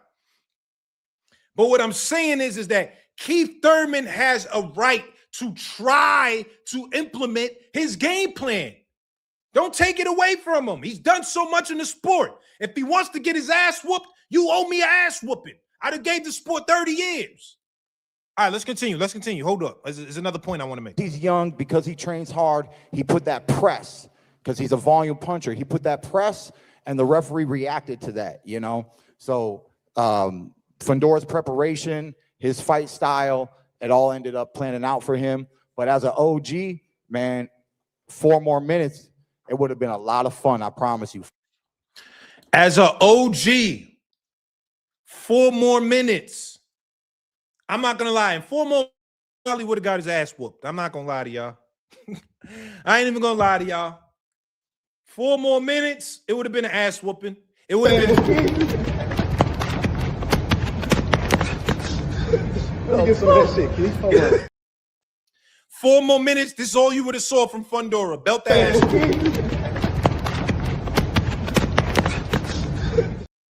It would have been a straight ass whooping in 4 more minutes. However, that's not for us to decide. You got to give him a chance to implement his game plan, bruh. You got to give him a chance to implement his game plan, bruh. I'm just saying. He said he was waiting for the time period for Fondora to swing wild as a young guy. 4 more minutes, and he could have made a mistake right in front of me, man. I was waiting for it. I knew it was going to be one of these kind of tough fights against a young champion, and I had that long-term vision, but the ref didn't let me get there, man. So you got to let him swim in deep waters, bro. You got to let him swim in deep waters, bro. He tried to take him to deep waters. You ain't even let me get to the goddamn waters. Referee, you ain't let me get to the waters. You ain't let me get to the waters. We not drinking Don Julio today. It's a nice Prosecco day. A little Prosecco. You didn't let him get to the goddamn waters, bruh. Like I got to the, you ever been to the beach? Like I used to go to the beach back in the day. I had a little boogie board. What's the little board? Boogie board? You ever used to go to the beach and you're using your board and you know the waves start at a certain point, right? Like if you only go up to your knees, you don't get the waves right there. There's no waves right there. In order to get to the waves, it's at the point where it's now the water's at your stomach. The water's at your chest, but that's where the best waves is at. You got to swim a little deeper to get to the best waves. And the ref is the lifeguard that calls you in before I even get a chance to get to the waves. He blowing the whistle. Ooh, ooh, come back. Nigga, let me get to the waves. Let me get to the waves. That's all I'm saying is, as the ref, let Keith Thurman get to the waves, bruh. He ain't even get a chance to get to the waves. And I know his face looks crazy. I know. Listen, I'm not capping. His face look crazy. His face looked crazy.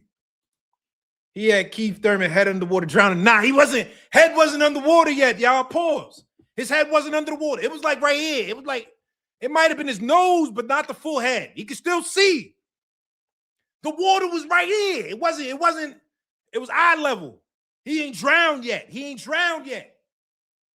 I'm just, the motherfucker want to drown, let him. Let me get to the waves, bruh. I'm telling you, I've been there. You see, I got to use other analogies because I ain't no fighter, nigga. Like, I had like maybe 5 or 6 street fights, but I'm not a boxer, nigga. I don't got no boxing analogies for you, but I got a real life analogy. You using the boogie board. And to get to the waves, you got to go up to your shoulders, bruh. That's where the waves is at. The lifeguard calling me in before I can even touch the waves, bruh. I ain't gonna lie, I'm mad as hell. I'm mad. If I'm Keith, I'm mad. I earned the waves, nigga. I earned some waves. Let me get to the waves. Let me get to the goddamn waves. All right. I ain't gonna lie though, Keith. Goddamn. He's bitching you out. All right? He's bitching you out. Okay? He's bitching you out. Okay? Go either fight. Yo, Roy was wilding. He's bitching you out. Yo, Roy was wilding. I ain't gonna lie, Roy was wilding, but it helped. And Kevin Newman received that message. Salute to Kevin Newman. Pulling that fight out. Message received. But that was a hell of a message, though. Yo, nah. I'm using that meme for at least 6 months. That's my meme for the next 6 months. I ain't gonna lie. He bitching you out right now. Why Roy have that boy about to cry? That'd have been me. I've been in the corner mad as hell. Like, yo, stop. Who you talking to? Stop talking to me like that, bro. He bitching you out, nigga. Well, nigga, I'm bitching you out, nigga. Stop talking to me like that. But I'm just joking. I gotta respect, like I said, respect to Kevin Newman because he heeded Roy's passion. They know each other for real. I met Kevin Newman one time. It was in Las Vegas at Catch the restaurant. And he was with Roy Jones. Roy Jones was there. So I know that they got a certain chemistry that he understood the seriousness in Roy's voice and they understood each other. They was here. The rest of us wasn't there, but them niggas was right here. Roy said it to him, and he understood it. But me as a nigga on my couch that's not fighting, I'm like, he bitching you out. He bitching you out, boy. I ain't gonna lie, that was crazy. That was amazing. You gotta click the Tiafimo Senior advice. I know, right? All right, so look. All right, let me wrap this up. Let me wrap this up so I can hit the link. I'm gonna wrap this up so I can hit the link. Sebastian Fondora showed us with this Keith Thurman fight. Obviously, we know the gifts. We know the reach. We know the inside game. We know the power. We know that. He's always shown us that. But what we learned from the Keith Thurman fight is the discipline that Sebastian Fondora has enough to get him past tough moments. Let me say that again. I just had to burp. I'm drinking champagne, a lot of bubbles. Is the discipline enough to sustain those hard moments? Sebastian Fondora showed us that he's not the same fighter that he was when he fought Mendoza. He's not the same fighter that he was when he fought Brian Mendoza, who also took an L against Tellez. Against Mendoza, he was undisciplined. Against Mendoza, number one, yes, he got knocked out.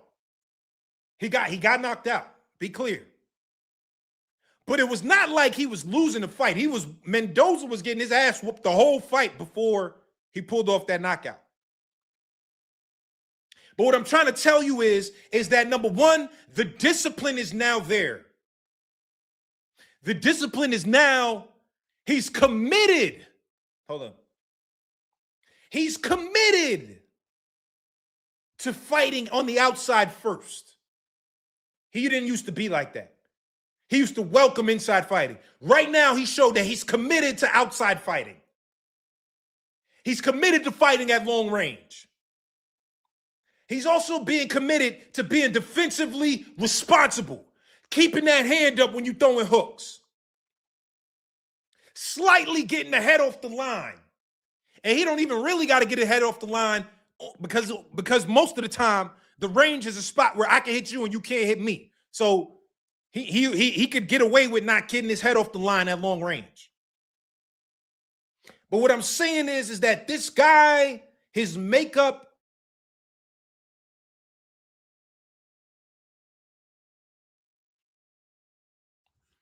I don't think Boots can beat him. I don't think Virgil can beat him. No cap. No cap. All right, let me drop the link in the chat, man. Link is now in the chat. Please come up. Please come up. Let's cook, man. I need to hear what y'all think, man. Am I tripping? Too much champagne? Too much Prosecco? Am I tripping? Or is Fondora one of them guys, bruh? Or is Fundora one of them guys? Am I tripping? Link is now in the chat. Please come up. Let's talk boxing. Please come up. Let's talk some boxing.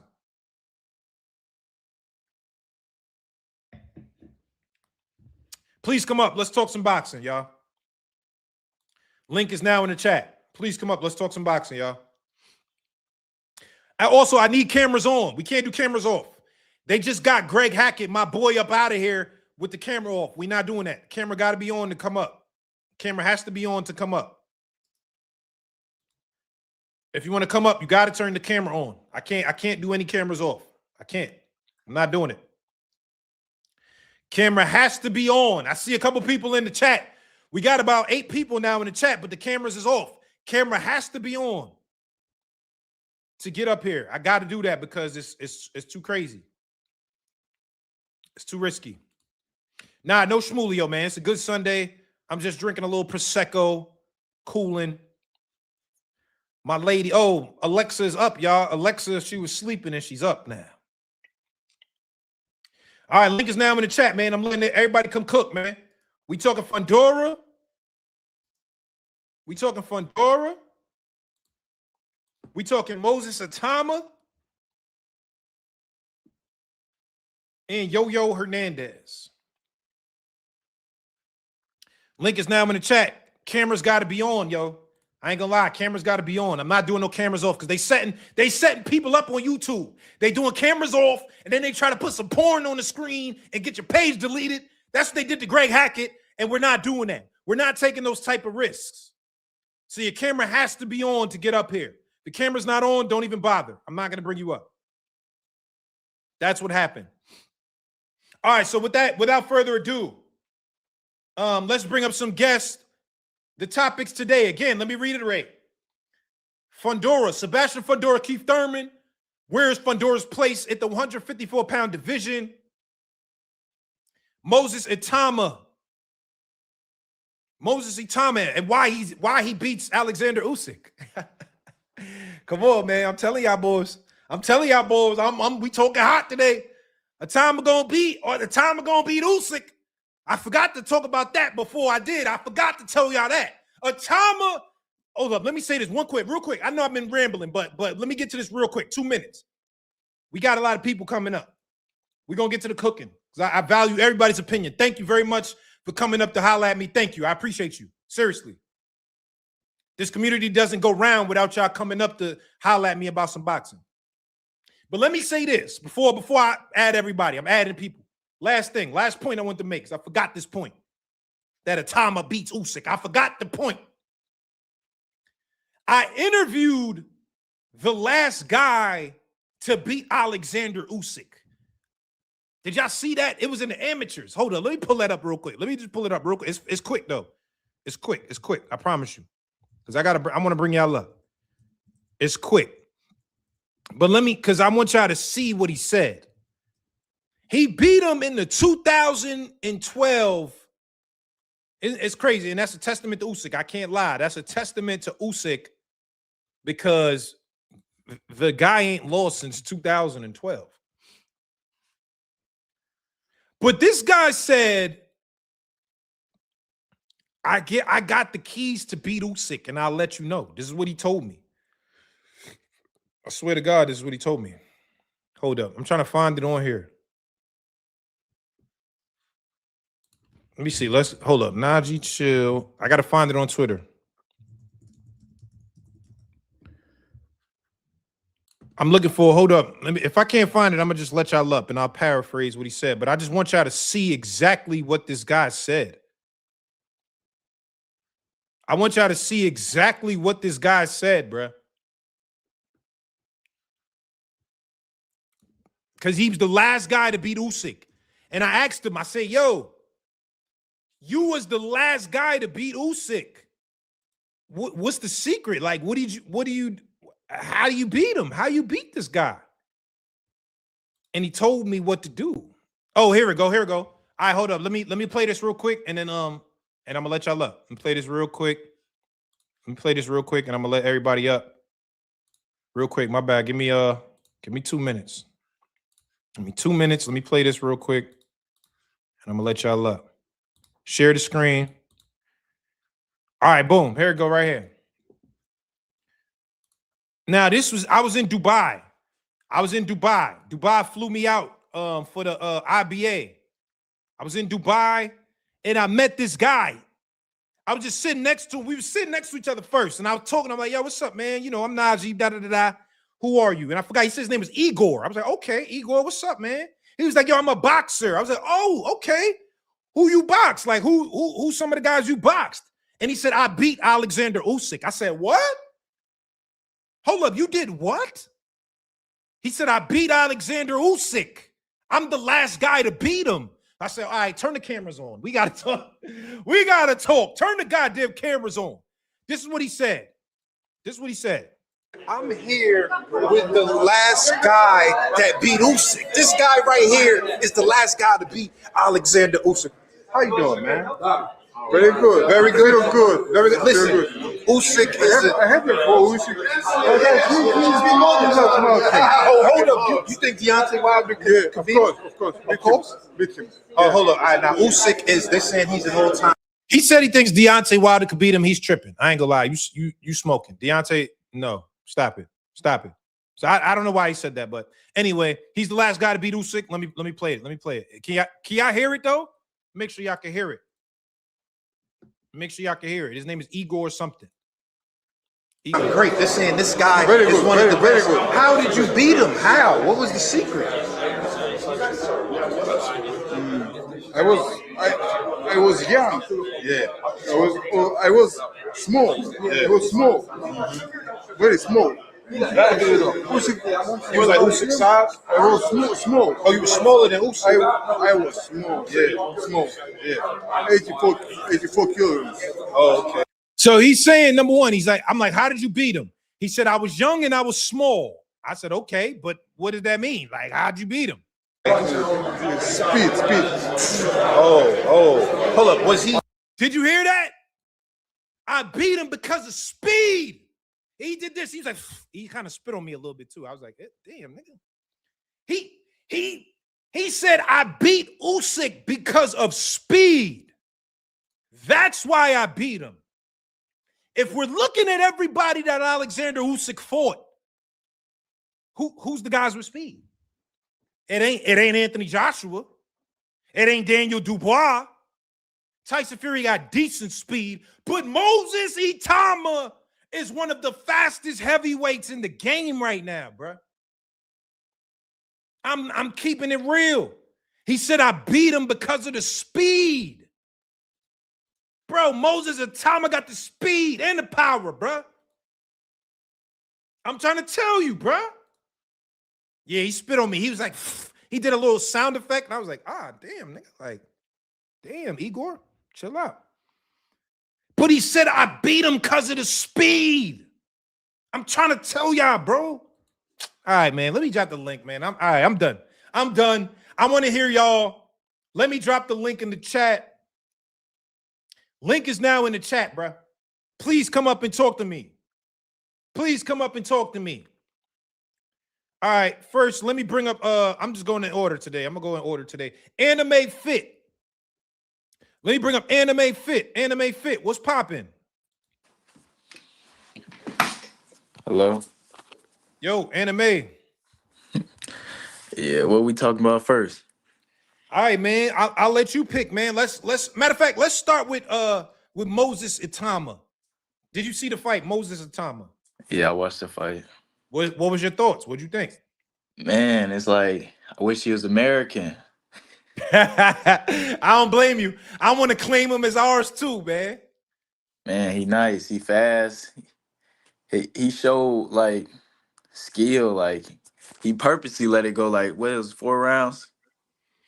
Hold on, you think purposely? Nah, I don't think Yeah, I that. think he could have got him out of there first 2.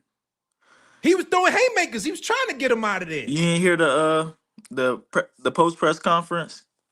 He was trying to get some rounds. I heard when he said, yo, I was trying to get him up out of there. I wanted to win my homies. He said, I wanted to win people some money. But he was like, you know, I had to sit down and pace myself, basically. Man, he could have got him out of there any time he wanted to. Damn. Okay. Hold up. So what do you think about Moses, though? Like, where are you putting him now based on everything that you've seen? Where is he ranked as far as the heavyweight division? Man, he beats Dubois. I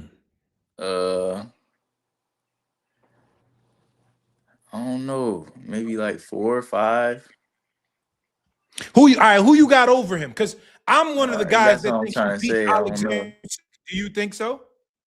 Nah, Usyk. I don't have no one beating Usyk. Only person I say is maybe close, and you said that you think beat him is Caballero. That's right. Yeah, you said that. I don't know if that was a while ago, but I seen it resurface. Yeah.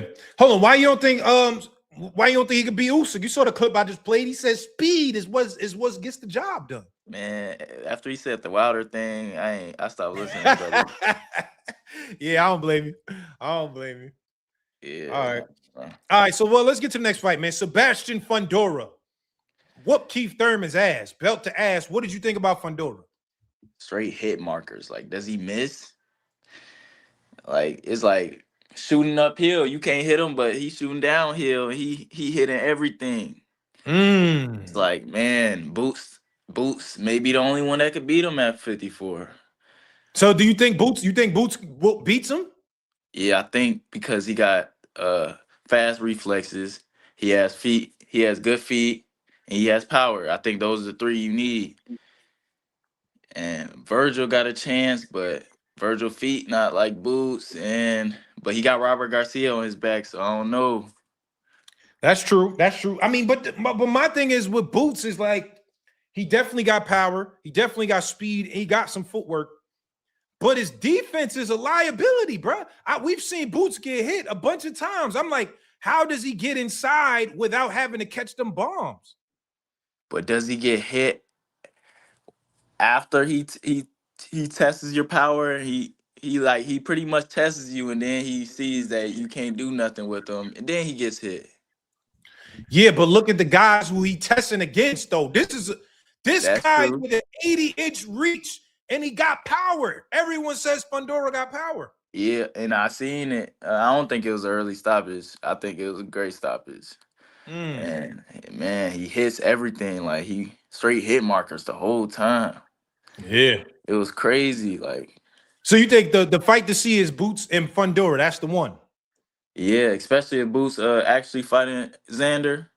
Yeah, he is. As soon as did they confirm his Boots though? Nah, they didn't confirm, but I got some really great information from the Power TV, and it's going down. Yeah, after he gets those two belts, then that's a fight to make. But I don't think PBC gonna make that fight. He just fought Thurman, like great fight. I think this was a great Thurman too, but PBC they not gonna put him with Boots. So I agree with you. I don't think it happens on PBC either. However, the only thing I do think is there's one man that can make this fight happen, and his name is Turki Al-Sheikh. He's the only guy that can make this fight happen. Yeah, but then the zone the zone. PBC's not the zone. PBC is Prime, so yeah, he might be able to make it. But Eddie Hearn them with the zone, are they so-called beefing with Well, but Turki? we seen Turki's put everybody on his platform on the Ring Magazine. He's put, PBC fighters, he's put DAZN fighters, top rank, like everybody's fought over there. Yeah, but it's like it feels like everybody, a big part of the boxing is trying to click up to get him to slow down or get him to not take over the sport in a way. Okay. But I don't think PBC would do that. I think Fondora beats everybody except for Boots. Maybe Virgil. I don't know. Maybe Virgil. I gotta see more from Boots to say that, bro. I ain't gonna lie. But he fighting Zayas though, that's not gonna show nothing. Be like, I think he could do this against Fondora. I don't know. He has those reflexes though. Yes, that's what I feel like you need for Fondora. And you gotta have that Shakur Stevenson type of reflexes, them cat reflexes. I think he has enough of that. Okay. And he has enough to he's the best body puncher in the division, really. But you got to get inside. How you gonna get in there, man? That's why it's like, man, I was slightly hating on Fondora, but then last night was like, who beats this guy? Like he's tall as fuck. He punches hard. He's getting better and better every fight. Every time. I don't know. And then, man, he just be grinning every time he hits you. Like every time you hit him, he's smiling at you. Like, yeah, him and his sister, they got that dog in them. Yeah, for sure. Now you're right. All right, last question before I get to the next caller. Did you see Yoyo Hernandez? Did you see his fight? He got 160. He fought Terrell Goucher. I believe that was the co-main event. Nah, that wasn't the dude that. Nah, that's not the dude that fought Fondora.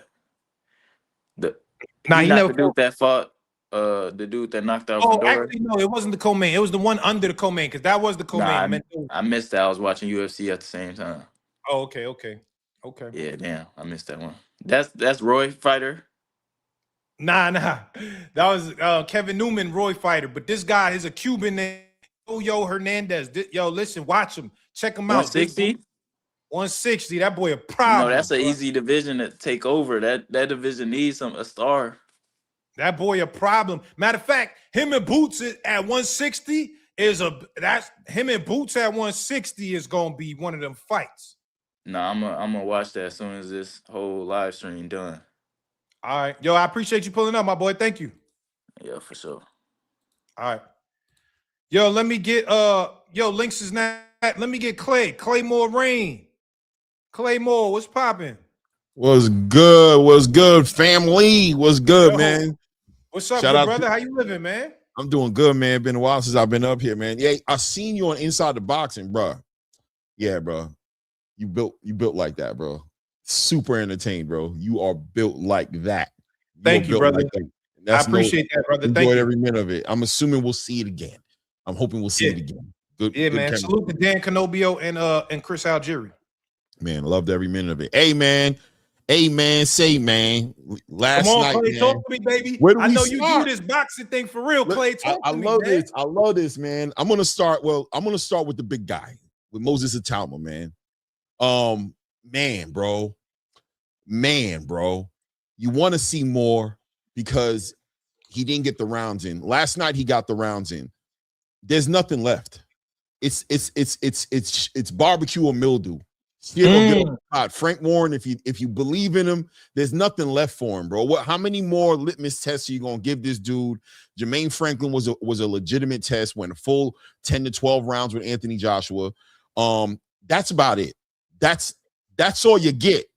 Now that's what you get. You get that, and you make a decision how you move forward with him. He's up in multiple different sanctioning bodies. It's find somebody. I think Murat, the WBA champion, is available. Let's get a belt around his waist. Let's start thinking about the big picture. I agree with everybody who's saying Ajit Kabayel is the biggest fight. That's the fight. Usyk is gonna right. Usyk's gonna vacate that belt. He's not fighting Ajit Kabayel for whatever reason. He says he's trying to save him. Leave that up to everybody to figure out how they feel about that. But he's gonna vacate the belt. So you don't think it's gonna happen? You don't think Usyk and Kabayel happens? Oh, nah.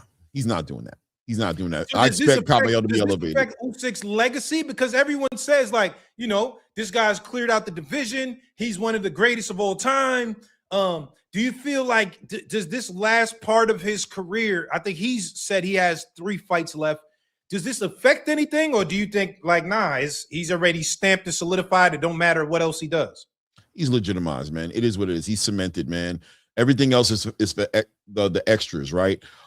We can criticize him. There's always something we'll find hindsight to be like, yeah, everything. People say that about Floyd, right? Yeah, he did it wrong, but what about he didn't fight Paul Williams? They do say Paul Williams. It is what it is. It doesn't take away. He can't fight everybody. Canelo's gonna get the same shit for not fighting David Benavidez, right? It is what it is, but it doesn't take away what he's done, man. It's the next generation, man. It's the next generation of heavyweights, and that's what we gotta look forward to. We let Usyk do his whatever he wants to do. We put it on the sanctioning bodies to do their job. Do your job. Stop playing Talk about games. Do your job so we can move forward. Let Usyk go out into the sunset, fight his kickboxers, fight Deontay Wilder. Check off his little bucket list, get his paydays, and go off into the sunset. And that's what we get from him. We got what we're gonna get from him. It's the next one up. We got a lot of great fighters coming up behind him, and I'm more interested in seeing those guys mix it up than Usyk proving to me more what I already know, that he's probably is the best heavyweight of this era. Okay, All right. I'm not mad at this take, but if he was to fight a Moses Itauma right now, Clay, how do you see that? If he was, I don't think it's gonna happen. I think this is just us as boxing fans, entertaining a scenario. I highly doubt it'll happen. But if he were to fight Moses Itauma next, how do you see that fight going? I like it. I think stylistically, it's a very difficult fight for Usyk. I think his age is going to play a part in that fight. I think he's not in his prime, and I think you need to be in your prime. I think Moses Itauma is clearly in his prime. Well, he's not even in his prime. Let's be real about it, right? He's going to get better. He's going to get better. Man, bro, fast hands, great lead hand. I love the feints. Commits to the body, you know what I'm saying? Cuts the ring off, great combination punching, powerful puncher. I can go down this list forever, man. If anybody could do it, I would say it's Moses Itauma. is Moses Itauma. But Usyk is just like a Terrence Crawford to me, man. I just don't bet against him. You just gonna have to beat him to show me you can beat him. I ain't betting against Usyk. I don't see Usyk cleared out his era. I don't like that statement, fellas. I don't like when people say that. I don't like it. And everyone thinks I'm an Usyk hater. I'm not a hater of Usyk. I don't hate him. I'm just saying is that a guy at heavyweight that's only faced, what does he face? 5 heavyweights, maybe 6 heavyweights. You got Weatherspoon, Chisora, Fury, Joshua, Dubois. Right. Multiple times with Fury, multiple times with Dubois, multiple times with Joshua, right? All I'm saying is that's not everybody. You know, that's not 5 guys isn't everybody. That's all I'm saying. You're right. But I'll push back and just say that he beat the guys. He beat the guys. Did he go through the whole division? No, but he also was an undisputed champion in the cruiserweight division. He took it up into the heavyweight division. He's closing out his career undefeated. I mean, he's done a lot, man. And I don't know. It's an argument. It's a conversation to be had as far as him being the guy of the era, but I think he is. I think before him, the guys that would have been the guys of this era in the heavyweight division lost to him. So, that's true. What can I say? You know? But this is what I'm saying, Clay, is to me, when you're talking about all-time greats, right? And I'm a stickler. It's not just for Usyk. When we're talking about all-time greats, these are guys that, you know, I hold in the highest regard, the upper echelon. And these are guys, the all-time greats to me are guys that when they came in the game, they dominated, right? Their era, right? They dominated their era. And then even the next era, they dominated. And that's what guys like Muhammad Ali did, Sugar Ray Leonard did, the great Floyd Mayweather did.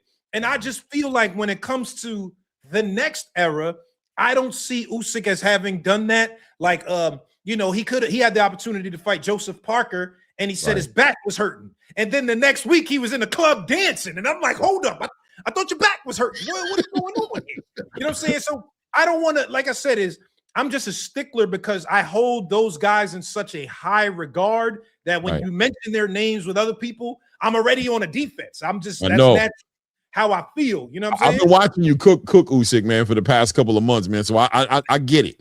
I ain't mad at you. I swear I get it. I really do get it. But I think at the end of the day, you do what you can.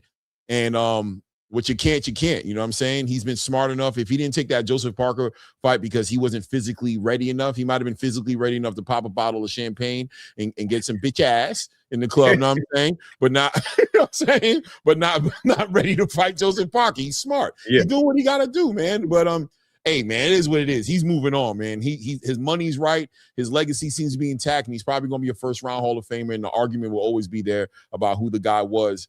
But there'll always be a legitimate argument to argue for Usyk to be the best heavyweight boxer of this era. And, you know, you'll be there still. When they're saying that, you'll be there, a little bit more gray in your beard, and you'll still make your arguments about why. I don't know it, fellas. You know I don't know about that. You know it, Clay. All right, so let's get to Fundora, Clay. Let's get to Fundora, man. Okay. Fondora, man, you said, first of all, diabolical. The referee's job is to protect the fighter. Stop it, Najee. He can't let the guy drown. The lifeguard can't let you drown. That's my job to make sure you don't drown. Your little mission and your little journey that you're trying to be on, do better. Show me something. I'm not going to let you drown. I'm not going to let you die. We saw Keith Thurman get beat within an inch of his life. I was screaming, and I thought that I was wondering if he was going to even come back out of his corner into that round. Hold on, but Clay, hold up. I agree with you I agree with the analogy. As a lifeguard, you don't let anyone drown. However, if it's Michael Phelps in that water, if it's guys that we know that have survived and have done this at a high, like you've been in these waters, you're a guy that's done that. You owe me a little bit of grace to swim a little deeper than everybody else. I'm not everybody else. I'm Keith Thurman. Najee, you got a job. You need to be able to explain yourself in the worst case scenario, brother. You need to be able to sit in front of the powers that be and explain your actions in the worst case scenario. And we got to know that you didn't just let this guy die because he was special. You Clay, assess the he didn't even situation. get knocked down, Clay. He didn't even touch the canvas. He's not about to die. He didn't even touch the canvas. Let him Some touch people the are just canvas. tough, bro. Some people are too tough for their own good, bro. He was getting pummeled, bro, and he had nothing coming back. I don't know what else to say, bro. Yeah, maybe they could have let it go a little further. I'm not mad at the referee, bro. He did his job. It's Keith Thurman's job to protect himself at all times and show the referee that I'm in this fight. He didn't do a good enough job doing that. And, do better next time, Keith, and, get some ice on that. That looks diabolical. All right. I respect it. What did you think about Fondora's performance? Listen, man, he made the adjustments. He's made a lot of adjustments since that Tim Tszyu fight, working behind that jab, controlling the distance. You know what I'm saying? Doing a good job of controlling that range. I'm here where I can hit you. I'm putting you where you can't hit me. I'm making you pay a high price to get inside the club. It's bottle service up in this club. There's no regular entry. You know what I'm saying? You 3 or 4 bottles are better. You know what I'm saying? And you better be tipping. That's how you get into this club. And he made it a high price, and Keith Thurman's pockets got ran dry, bro. He couldn't afford the price of admission as Sebastian Fondora continued to make him pay coming in and started to actually walk him down, cut off the ring, and just put hands on him, bro. He's improved a lot. And without a doubt, he's not the most skilled 154-pounder in the division, but he is the most dangerous and most complicated, awkward, a 6'6", 80-inch arm reach, southpaw, towering inferno, a tall task, no pun intended. I don't know who has the cheat code, who can figure out how to bust this cheat code, man. We got hold on. Let me ask you this, Clay, because everybody, when I said I think this guy is the best 154-pounder in the world, they got mad at me and said, how dare you when Boots Ennis exists? That's what they told me. How do you feel about that fight? Boots Ennis and Sebastian Fondora. It's a fight I want to see. Boots is a fighter I don't pick against. I think he's nasty like that, but you hit on some real points earlier. He's got a bad habit of getting hit. He throws caution to the wind. He's an entertainer. He's going to have to dial it in. He's going to have to get inside that bag, and he's going to have to outclass this dude. He's going to have to be patient and poised. It's a very tall task, man. I wouldn't be mad at anybody who's favoring Sebastian Fondora to win that fight, but that's a fight that will get decided on the night. For me, I can't pick a winner in that one. My heart wants to lean with Boots, bro. I want to see Boots do it. I think he can do it, but he's, without a doubt, he's shown some holes in his defense. And I think it's the worst kind of holes. It's the holes where he's kind of not caring. I think he can do better, but we're creatures of habit. And you got a habit of getting hit, family. You need to work on that. Sebastian Fondora. Okay. Well, let me ask you this last question. Yoyo Hernandez. I think this guy is a demon and a boogeyman at 160. And anyone that goes in the ring with that guy, God bless you. Yeah. How you feel about Yoyo Hernandez? Man, he's a special talent, man. High risk, low reward, man. Doesn't have a machine behind him to build him up the way he needs to be built up. And man, bro, people are putting their careers and their legacies and their whole entire movement in jeopardy when they get in the ring with this guy. You know what I'm saying? Absolutely. So I see what you see, but my bigger question is, how do you move him? What are y'all going to do with him? Because you're going to have to put him in position. The next move is getting a title, man. You got to get a belt around this guy's waist somehow. Carlos Adames is on his way to 168. That's what the rumor is saying. That's what he's saying. He wants to go leverage that WBC energy up at 168. So there's openings. Clearly, Janabek has been suspended for his performance enhancement drug issues. So there's openings there. 160 is not that stacked. So get a belt around his waist, man. I think he's the best 160-pounder in the world, bro. And somebody gonna have to beat him to show me that he's not. You know what I mean? I agree, brother. Yo, Clay, they asking, do you have a channel on here, man? They liking how you cooking. Please let them know your channel. Yes, sir. Clay Moore Rain. Guys, tap in. It's easy to find. I'll put a link in the chat if that's cool. Yeah. Put the link in the chat, and I'll post it up on here. No doubt, man. I appreciate you. Hey, man, good work, man. You're doing your thing. You're doing your thing at this. I'm watching you, Najee. You on your Clay. shit, bro. But that shit you did on Inside the Boxing. Oh, yeah, bro. That's a fitted jacket for you, bro. That's a good suit right there. You check it from the side. I think you've been losing some weight. I appreciate you, You don't cut the waist down. You're looking clean, sharp. Sunday sharp. Sharp, baby. Now, for real, Clay, you one of the guys that when you come up, I know you have some great insight. you are really an addition to this boxing game, especially on these YouTube streets, man. So I appreciate you coming by and showing the page and the channel some love, bro. I appreciate you doing the same, man. Thank you, guys, man. Salute to everybody in the building. Keep cooking. All right, yo, post up your link in there, so I post it up. Yes, sir. I'm on it. All right, later. All right, let me get Boxing Nerd 101, and then be the sly one, my London brethren in the building. Let me get Boxing Nerd. I think I've seen this guy on Twitter before too, Boxing Nerd. I feel like he'd be arguing with me on Twitter. I never met him. Let's see. Boxing Nerd 101.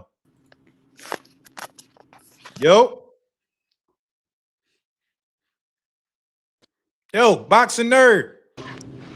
Oh man. Dude. Yo, you hear me? Damn, what happened? Come on, what happened to the Boxing Nerd, bruh?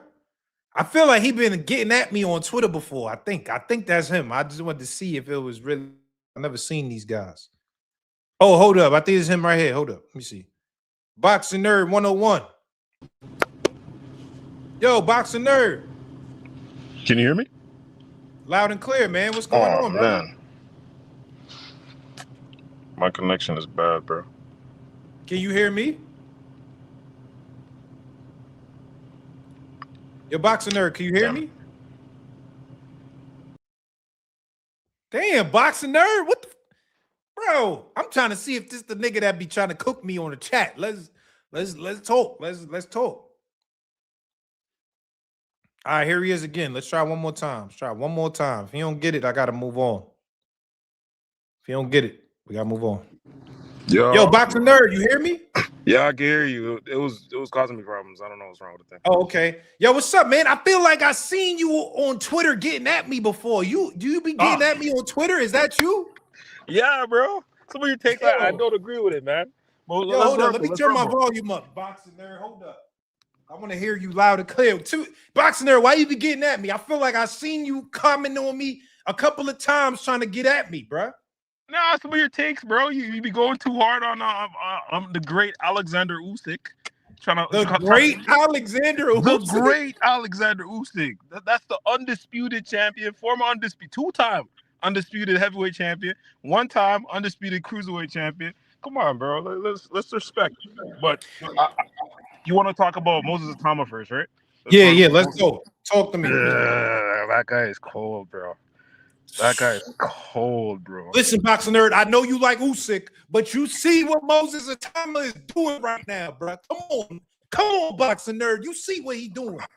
That guy's cold, bro. Like, I love the way when he's fighting an orthodox fighter, usually more times than not, his fights are against orthodox fighters. I love how he doesn't play the jab battle. He plays it sometimes, like where you're fighting for position with the jab, but he moves up and down with it, so you can't really time it. He's very fast with it. He's very quick, and then sometimes you think he's going to the body, he's going to the head, and he goes over top like that uppercut, bro. That uppercut was, bro. He made them do the wiggle and then jabbed him all the way down, bro. That's cool. I don't know who's moving like that, bro. Yo, nobody. Boxing Nerd. The thing is, I was saying was, we already knew he got speed and power. He's done it to everybody. He walks through the front door with some speed and power and overwhelms you. Yeah. Cool. I'm not that impressed by that. I don't want to say like that alone doesn't make me say, yo, this guy's the next guy. But the way he surgically broke down Jermaine, he tried that in round 1 and 2. He saw that this was going to take a little bit more, and that's when he started feinting, just touching him, feinting him out of position. He got him inside. He feinted him out of position. He jabbed. He leaned over his front foot. Itauma took a step back and threw that uppercut, and that was all. I said, this guy's he's a different kind of guy. He's different. That's another thing. I'm glad you said that. His feints. It's like almost a dying technique that a lot of boxers don't use as much. Feints is one of the most amazing and beautiful things you can use in the boxing ring, because you can set people up. You can find out their defense by the way you feint. If you feint this way, oh, he's going to go to a high guard. Oh, he feints this way. Oh, he goes to a Philly shell. So if I feint like that again and he does the same action again, I can come over top. I can go to the body, whatever it takes.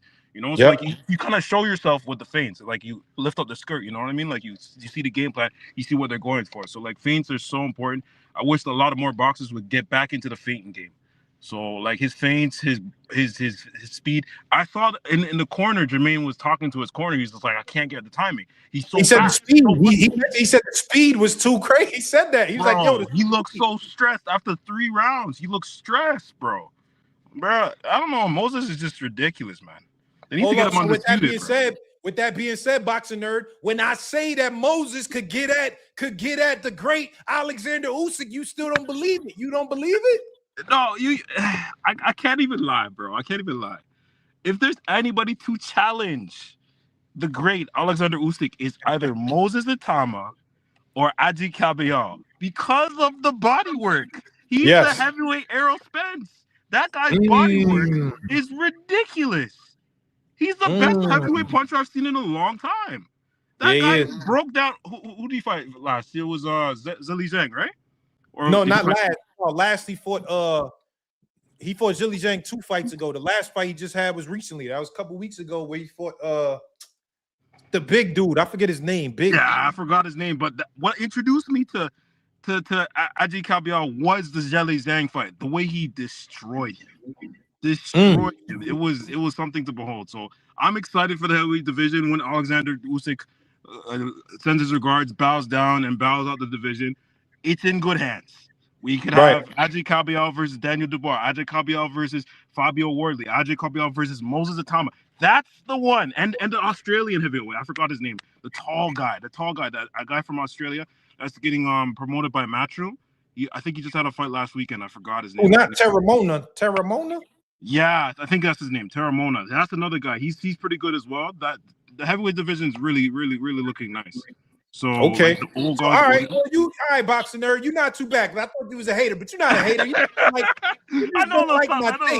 okay. I don't mind that. Yeah, that's okay. That's cool. That's cool. Yeah. I'm gonna follow you when I see you on Twitter. I'm gonna follow you back. Yes, sir. Talk to me about this though. There's a guy who I say is the most dangerous fighter at 154 pounds. His name is Sebastian Fondora. What you think, boxing nerd? Come on, man. Bro, you're gonna have to go through some heat to get to Fondora, bro. You're gonna have to go through some heat to get to that guy, man. I don't know, bro. Like, you know what is crazy? I play Undisputed a lot. I have not won one fight against that guy online. It's so insane. Like, it's just a ridiculous thing. Like, he has an 80-inch reach. He can cut off the ring well because it takes 2 steps to get to the other side of the ring, whereas it takes 14 for everybody else. 2 steps. Like, he takes 2 steps, he's in front of you. 2 steps this way, he's on the other side of the ring. It's just the most ridiculous puzzle. It's like fighting a big old giraffe in the ring.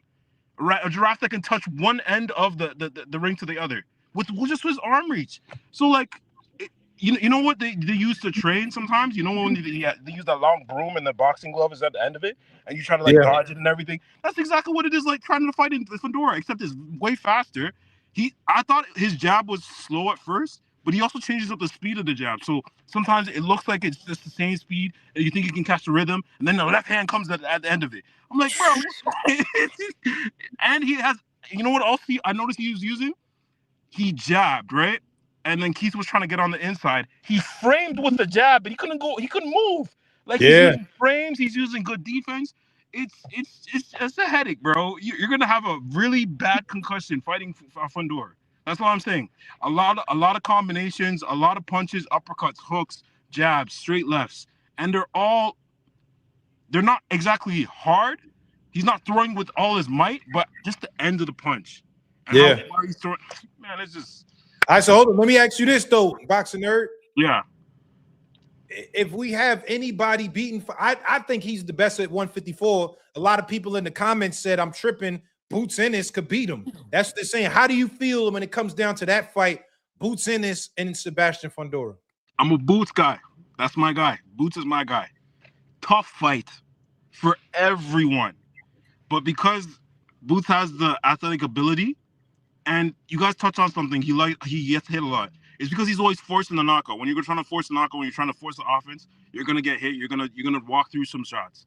Is that why though? We've never seen him with educated defense. I've never seen it. To be honest, I feel like he has it, but he's playing to the crowd. He wants to be a showman. He wants to get the knockout. He wants to get everybody excited about him. I don't think I think he's going to have to use the defense on that night for sure. Against Virgil, he's gonna have to use his defense on those are big punches. Those are the biggest punches in 154. If he was gonna fight Bakram, if Bakram still has the title, you're gonna have to use your defense. You can't play around with those guys. Because one shot, clean, it's over. This is the murder's row. 154 is the murder's row of boxing. Like every single matchup, there's a possibility for somebody to lose. Like there's a lot of 50-50 matchups. Like it's a really, really good division. So he's going to have to find a way. And I feel like he can. It's going to be tough. You're going to leave the ring with a black eye, a bloody nose. You're going to leave the ring needing medical attention fighting Fundora. That's a guarantee. You're right. A guarantee, bro. So all right, hold on. Last question, because I got to get to. There's a lot of people in the queue. Last question. There's another guy at 160 who I'm saying is the dark horse. His name is Yoyo Hernandez. How do you feel about him? You know those stories you tell your kids at the end of the night? Baba Yaga, the boogeyman. That guy is freaky. He's a scary guy. He has everything. Yeah. He literally has everything. He's something else, man.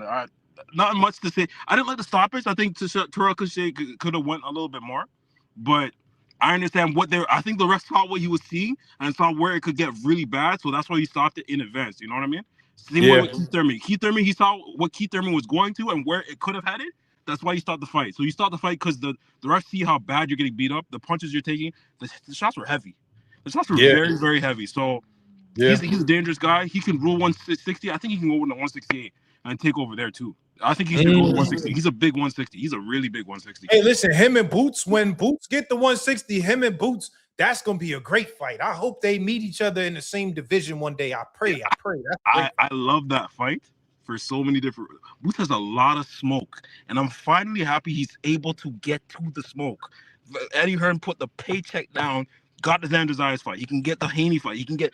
There's a lot of smoke. Boots can fight these guys and prove why I think he's one of the best in the world. So the Yoyo is a dangerous fight. He's another dangerous fight. Deadly guy. Footwork, angles, power, everything. He's amazing. All right, yo, Boxing Nerd, I appreciate you pulling up, bro. Hit me on Twitter. I'm gonna add you on Twitter because you was cooking today. I like what you was talking about, bro. No worries. All right. Let me get B to slide one and then Sosa. Oh, my boy Greg in the building too. We gotta get the Greg. My boy G in the building. We gotta talk to G. All right, yo, slide one. What's popping? Yo, Nod, what you saying? Yo, Wagwan, London, Bridging, Wagwan. Come on, man. What you saying? What's good? Yo, listen, man. Talk to me, man. Yo, listen, you from the UK. Y'all got one of them killers out there. His name is Moses Itauma. Oh, my God. My brother, what did I tell you about him? I told you about him time ago. And you're like, oh, I don't know. And I know the reason why you didn't like him because when he was getting compared to Mike Tyson, you weren't liking all of that. Yeah, that's the reason of that. But I've been telling you, this guy's the truth now. You've already seen the levels of what he's be able to do in that. Quick, southpaw, educated jab. Doesn't waste time or something. He knows when, okay, if I can't get this guy out straight away, okay, cool. Let me tire him, let me switch up the speed, let me go to the body, let me go to the head or something. He knows how to put punches together. This guy, there's a reason why none of the UK fighters, they're not really trying to get a ring with him. They're not really trying to.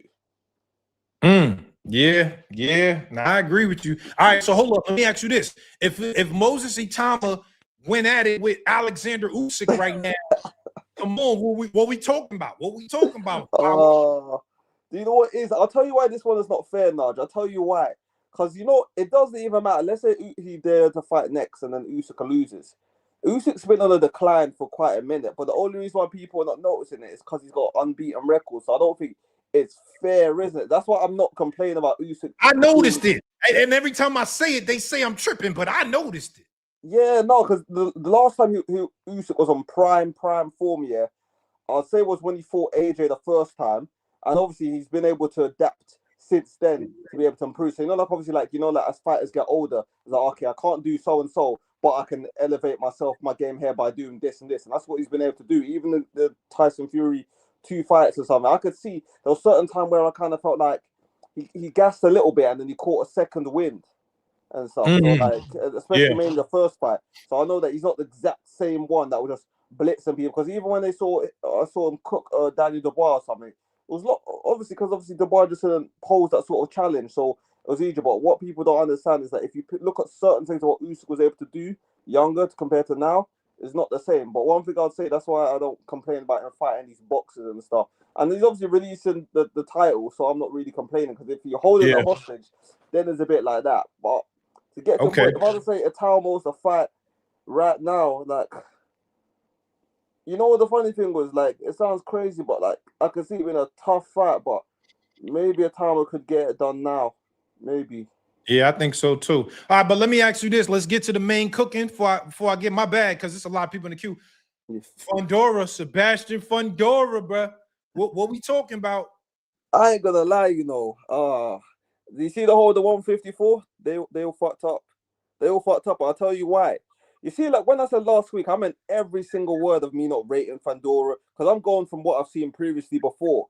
They let this guy actually know how to box on the outside. Because remember, he's always been good with the inside with the uppercuts. They let him learn that. Because the reason why people are gonna say, obviously, everyone's all overhyping because he beat a 37-year-old Keith Thurman. Okay, on paper, you can say that is a bit of an overrated man that want to run, man. Get the fuck out of there. But yeah, like I was saying, like on paper, it can look like that is that is a 37-year-old Keith Thurman with the injuries and inactivity. But if you look at Keith Thurman, he didn't get tired. He had a certain game plan or something. Even the prime Keith Thurman probably wasn't beating this guy, because not this version of Fondora. Because the reason why I have to put respect on his name, he's got a lot better from what I saw from when he fought. Was it Booker 3 fights ago and then Tim Tszyu 2 fights ago? Yeah, got a lot better where you actually be like, nah, like okay, because I'll be real to you, I wasn't expecting to perform like that. Like I was expecting he might do with the jab on point. No, he was blitzing Keith Thurman from distance. He was blitzing him. Like he smacked him in his face, and the first left hand he smacked him, and he let him know that, whoa, you're in. That was like 20 seconds in. He hit him with that left hand. No, dude, I wasn't 20 seconds. That was 7 seconds. That's how quick it was. He just went to the step to like, boom. And I was like, nah. Then he rocks him in the second round, and I'm thinking, nah, this is looking disgusting. And I don't understand why Keith Thurman, because I know you're saying the stoppage was a bit too early. I don't think it was. I thought it was perfect. Now, if you're asking as a fan, was it early? Yeah, I wanted to see that guy stretch it out. I'm not gonna lie, man. Like, I watch for the violence. It's as simple as that. But in terms of obviously preserving him, looking for, obviously thinking that he's been out of the ring for quite a bit of time. He's got his family. Like, the ref did the right thing. I don't know why Keith Thurman was all angry. If anything, he should have been hugging the referee. He should have been telling them. He wanted to go out on the shield. He wanted to, like, listen, let me get knocked out. Did you see his face? A bus hit it. That's what it looked like. That was like, I couldn't believe it. I was like, like last time I see the one where what's his name? Erickson Lubin got done. I thought his was bad, but Keith Thurman's was worse. He's like because the thing was well with Fondora. So people obviously think might be skinny, but the problem is, like, when you're that height, your bones can be a lot more denser. And imagine just this dense bone just cracking to another man's face. You're not liking that. Like, that's just some nasty works in that. So that's why for me, Keith Thurman got lucky because he was going to get stretched. There was only one way he was going. Because even when I see him trying to do a looping left hook, I just see Fondora just go off the shoulder, just go like that, just to let it just fly over him. And that's when I was like, nah, like, this is not it or something. If I was being real, when you say talk about the best at 154, 110%. He's like right now. Like, if there's any guy that can get him, I'll say is Boots. But the thing of Boots, he's just got to work on his defense, because judging by the performance, Virgil Ortiz, I rate him, but he ain't fucking with him. He ain't fucking, because he doesn't have the footwork. Because you need to beat Sebastian Fondora, you need to have good defense and have a good footwork and that. And I think he's got the good footwork, but I don't know about the defense. That's why right now, like, Fondora's a cheat code. That's it. Sure is. Yo, Slot, I appreciate you pulling up on me, my brother. No, I appreciate it, man. Anytime, man. All right. Let me get to Sosa, and then I got to bring up Greg, man, my boy G in the building. Let me bring up Sosa real quick. Sosa, what's popping? Yo, can you hear me? Yo, loud and clear. What's up, my brother? How you doing, Najee? Crazy last couple of days, man. Sheesh, there's a lot going on right now, man. Too much going on, man. right, What you think about Itauma? The heavyweights, man. Let's start Moses Itauma. How did you feel about that fight?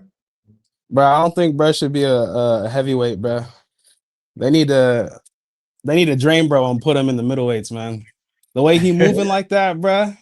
How he's standing there, he looking like a fatter Shakur, bro. Nah. Actually, I don't want to go that far. I'm wilding, but nah, he could box, bro. You could tell he just kind of nice with it. Everything. Yeah, and he's a southpaw, bro. Yeah, he crazy. I ain't gonna lie. Yo, you know what's funny? That the chat saying you look like Greg Hackett. They're calling you Craig Hackett. Craig Hackett is crazy, bro. It's gonna be that, or I saw him cooking Umar in the chat, other bro, freaking boxing nerd, bro. I was like, I don't want to get up there. Y'all gonna start cooking me, talking about some Kevin Hart. But it's all love, man. They cook everybody. They cook me all the time. But Craig Hackett is kind of funny. I'm not gonna lie. Craig Hackett's crazy. Where do you see Moses Itauma in terms of the heavyweight division right now? Like, where do you see him as far as the heavyweights? I see him up there, like push. Like I see him like fourth right now, and I see him like a straight path to like number one. The only thing I don't want to happen is like how kind of Floyd not snuffed out, but kind of snuffed out an up and coming Canelo. Like if that fool gets like pressured into fighting like Usyk hella quick or something, I feel like that might not be good. You feel me? Because I think Usyk got him right now. He can't fuck with Usyk right now. I mean, I ain't gonna glaze Usyk like the other dude, but yeah, I think Usyk could get him right now because Usyk is on the decline, like bro said. But if it's in the next year, Usyk could still beat him. Okay, I'm not mad at that next year. But it's like a ticking time bomb, bro. Like Usyk's only got so much time to do it, bro. Because he's getting up there too. You know what I'm saying? I don't even think he's gonna fight him, but to be honest, yeah, I think that's a tough. It's too much of a liability. It's too much of a liability. Yeah. All right, so let's talk about Sebastian Fondora, bro. Everybody talking about him, the towering inferno. I've been on record saying I think he's the best 154 pounder in the division. Some people agree. Some people say I'm tripping. How do you feel? I feel like it's gonna be a cakewalk for the rest of 154, bro. I think he ain't really gonna start having like pushback till he gets to like 60. Because 60, when it's like the yo-yos and like that type of stuff, then I feel like he could start having some real ops. But at 54, ain't nobody gonna touch him right now, bro. Pause. But hey, hold on. What about Boots though? What about Boots? Because Boots is a special talent though. Yeah, but Boots, you gotta go through hell just to like get in range to be hitting Fundora, bro. And I feel like Fundora too, if he gets like an actual fighter with accolades, and I'm not talking washed up accolades like what's his name, like Thurman. I'm talking like present day accolades. He could just at the end of the day pull like a little Devin Haney and just like do what he needs to do to win, you know? And people ain't really think about that. Like if he's just literally just sniping from a distance and just on his bike, you know what I'm saying? So I feel like to actually beat Fondora, like you gotta actually get him to want to sit there and dogfight with you, bro. And I feel like if he gets to a point where he realized like his not his worth, but like what he's capable of being all-time greats and all that. Not all-time greats. Now I'm wilding. But if that fool really don't want to lose, he can just get on his bike and start sniping people, bro. I never thought about that like that, to be honest, because he always in dog fights, but you're right. If he actually wanted to do that, that's kind of crazy. I ain't gonna lie. Yeah, if he wanted to like pull like a Haney or like I don't know, a Shakur, like where he like I ain't taking this L no matter what, you know.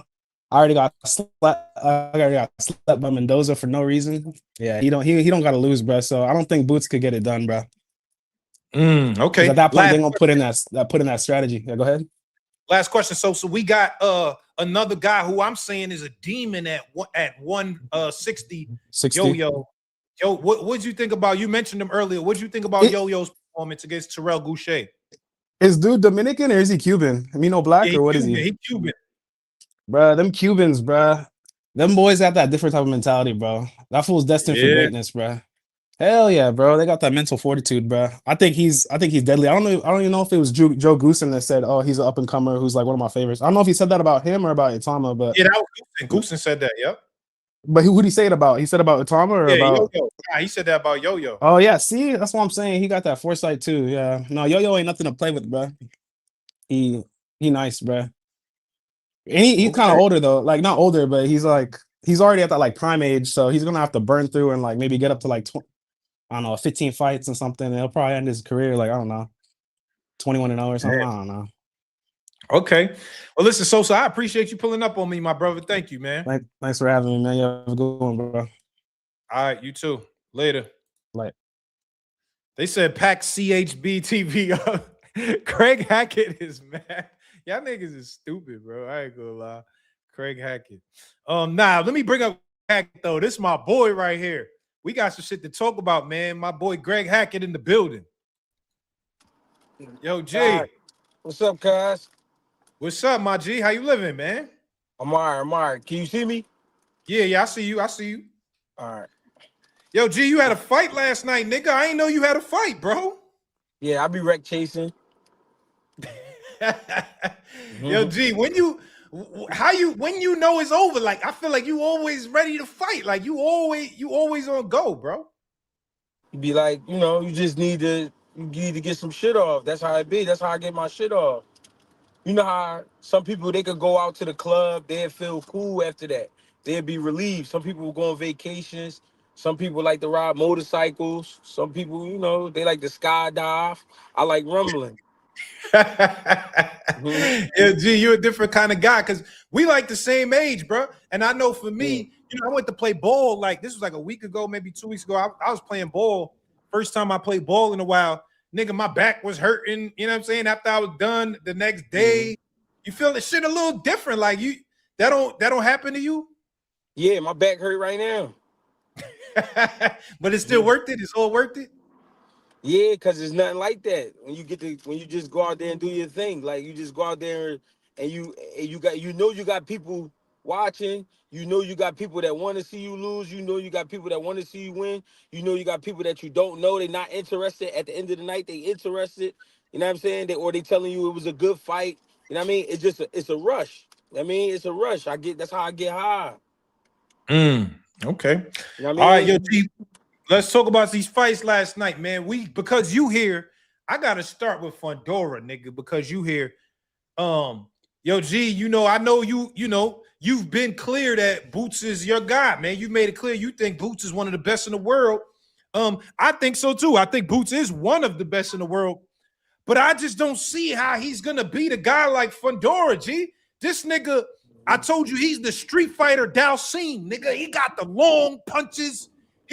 And I said this, most guys that are tall are guys that fight. They know how to fight outside and then have to learn how to fight inside.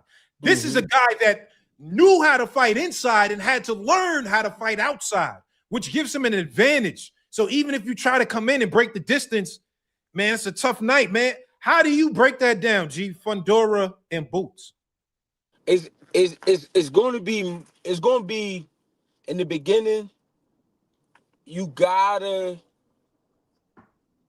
can't give him what he want. What he want is what he know, which is, I bet the teachings is you gonna be able to hit a guy before a guy hits you. So you might as well go get it. When he go get it, you gotta be ready for him to step to you. And when he step to you, you gotta be ready to either get out of the way or you gotta be ready to fire. After you fire, you gotta be ready to get back out of the way or turning or get up under him. You can't sit in front of Fondora because he's definitely going to fire. He's dangerous because he's starting to learn how to take a step back, like when he got to take a step back. But at the same time, he's slow enough you can get in there. The thing is, the shit he throwing is good shit. So it's like, all right, I got to really pick my spots with him. So you already got to pick your spots when you're in there fighting. And depending on who you fighting against, that's going to depend on the rate that you giving out. When you fucking with a Fondora, you might only, to be real, be able to throw 10 punches in a round. You got to make those 10 count. Because if you just go out there and trade with him, he going to catch you with something. And he going to catch you in a weird spot because his arm's goofy long. So he going to catch you in a weird spot. He going to sock you in the back of your head by on purpose, but accident. Like, that's not where he's aiming for. He not aiming for the back of your head, but he going to catch you in the back of your head because his arms is long. So you got to get in there. But when you get in there, you got to be like a spider. Like, you got to be, you know what I mean? Be able to just get in and out and around and twist and turn. You know what I'm saying? You got to be like, like a spider. But if you ever could see a bobcat fight a Great Dane, that's what Boots and Fondora would look like. Yeah, but hold up. But G, the only thing I'm saying is even if you get inside, one is to even get inside on him. I feel like he showed over the last couple fights he's committed to fighting on the outside. He's gotten better since the knockout with Mendoza. He don't look like the same fighter. He committed to utilizing the range. But if you make it past the range, one is you gonna take some shit. He gonna hit you with some shit to get past the range. But even when you get in, the nigga could fight inside. Well, it always depends on who you fighting, Notch. Certain fighters, not certain fighters, every fighter has ability, it's just in different spots. And the age and all that, and when it happens, all of that matters. That's why we see the fights we see. You know what I'm saying? Because all those things you got to take into consideration.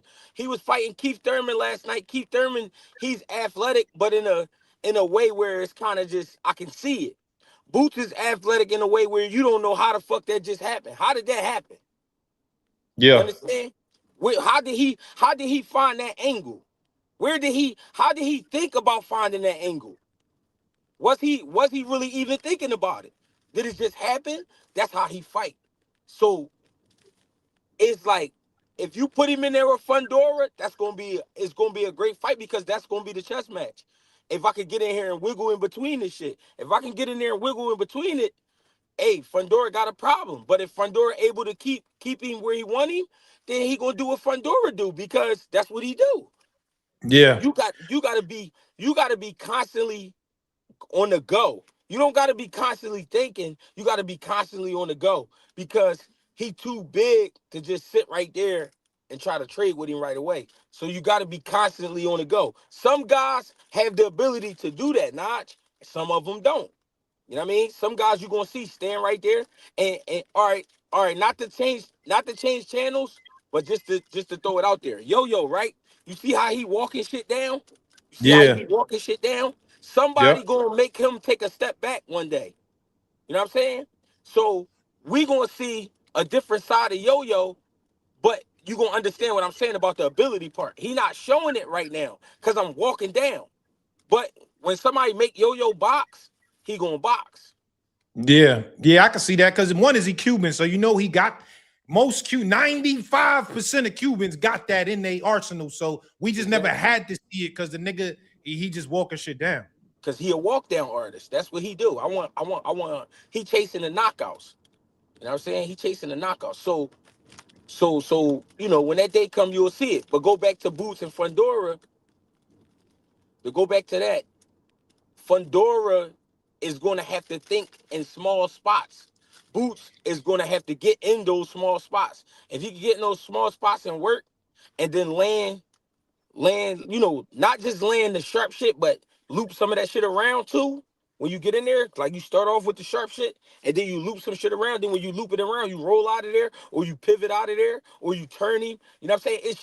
It's shit you're going to see. It's going to be a great fight. It's going to be a great fight. Oh, yo, but G, my thing is with Boots is we've seen Boots get hit before. Like I don't think, to me, I don't feel like Boots got an average defense. I think Boots is a special fighter, but his defense to me is just average. And I also think a part of that, to be fair to Boots, is most often he's feeling like a guy you can't do nothing with me, so I don't really care about that. So I'm just going, I don't care. I'm just trying to get my shit off, and I'll take whatever you got because I don't really care.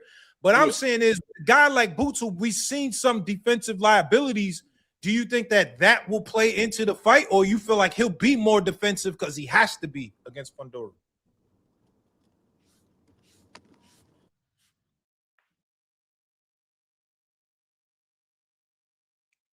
Damn, I think we lost him. I think we lost him, y'all. My boy G. Yo, G, you hear me? I think we lost him, man. Trying to give him extra time. My boy Craig Hackett. I said Craig Hackett. Question too good made bro lose connection. G got Verizon too. Yeah, Verizon is ass. Damn, we just skipping over Xander. Nah, Xander nice, bro, but Boots different, man. I ain't gonna lie. I don't know. All right, I'm gonna have to kick Greg and hopefully he come back. Let me get Michelle Allen to the stage. Michelle Allen. She got a camera off. Usually I don't allow cameras off, but Michelle Allen, she's a woman. We seen her in here. I want to hear her what she got to say. Michelle Allen, are you here? Yo, Michelle Allen. Hello?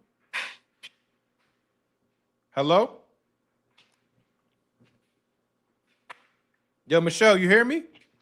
I can't. Oh, we live. I can't hear Okay. you. Yo, you can't hear me? Damn. All right, hold up. Come back. Let me drop the link. Come back in. Come back Let me in. see. Michelle, can you hear me? I put it. All right. Let me invite guests. Damn, I was hoping she was gonna come up, man. Michelle Allen. I like having women come to the stage, man. It's a lot of testosterone in the room, bro. We gotta get some women up here too. It's a lot of women boxing fans in out here too, man. Michelle Allen, hit the link.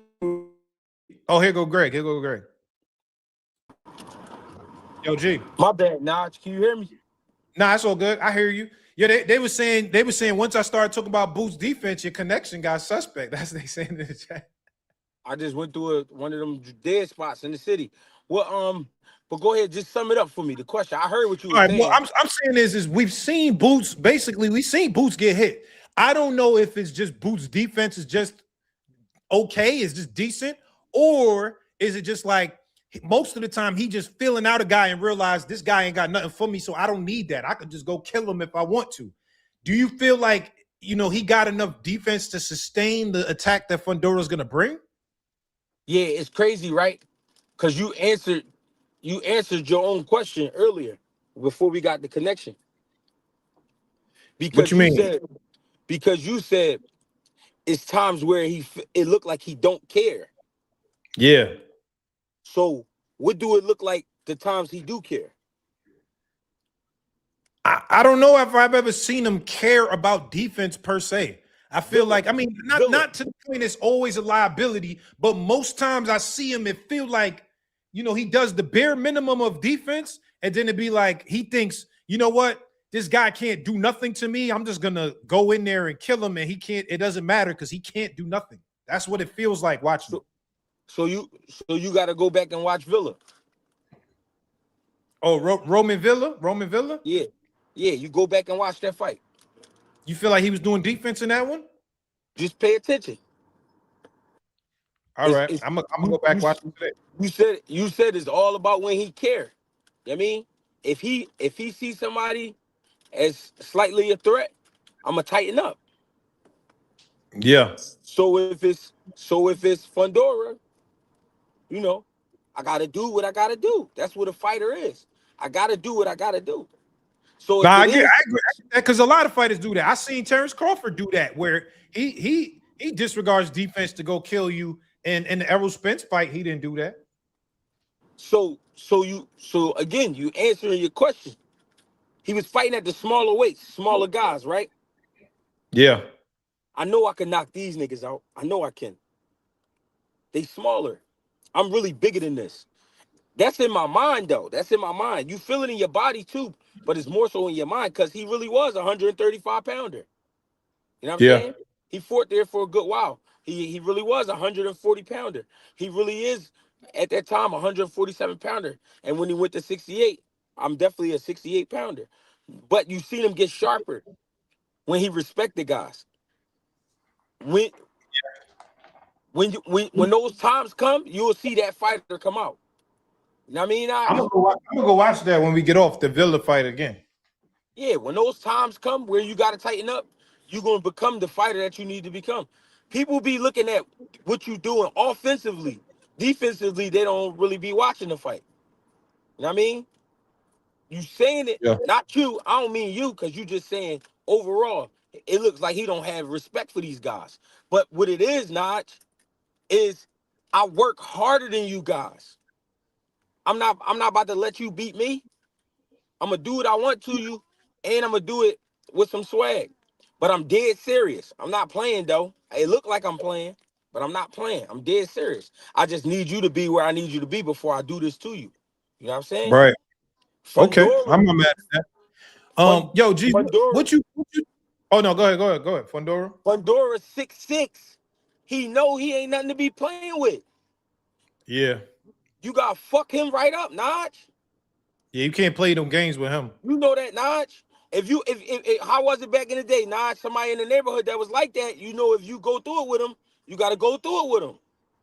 That's a fact. So the mood changed. The mood, when two guys in the neighborhood, that's two serious guys, go at each other, the mood changed in the neighborhood. Yeah, you got to be on. You got to be on point. You don't got no choice but to be on point. You have to be. That's what I'm trying to tell you. So that night, if they fight, that you gonna see that come out. Now this is the last little piece. My bad, Notch. Nah, go ahead. It's all based on how Boots do with Xander. If he go out there and treat Xander, you ain't gonna see no Fundora fight. Not no time soon. Oh, you think Fondora gonna duck that if he go out and beat and whoop on Xander? I'm telling you, if he go out there and Boots go out there, I'm talking about if he beat Xander up real bad, like beat him up, Fondora gonna be like, I ain't fucking with him. He gonna say he gonna come up with some shit. Watch. If he go out there, if Boots, now listen, if Boots go 12 rounds with Xander and win, but it was like a struggle, then they gonna fight him. But if Boots go out there and he cut Xander line by like 7, they not gonna fight him. Damn. Hold up, G. You don't believe in Fundora? He looking like he ready for everybody, G. I ain't gonna lie. It's still a business, right, Notch? It's still a business. And you know, these people still got lives. They still got lives they gotta live. So they thinking for more than just themselves. They you know, they thinking for their family legacy and all this other shit. You know what I'm saying? They not playing. Okay. Yo, G, hold up. Let me ask you this though. Moses Itauma, though. Oh my God. This nigga is looking. I ain't gonna lie. Yo, G, I'm the leader of the Agi Kabiel Hive. I'm the leader for Kabiel. I'm the big fan. Yeah. I'm scared of that, bro. I don't know if we want that. I'm kind of scared. I ain't gonna lie.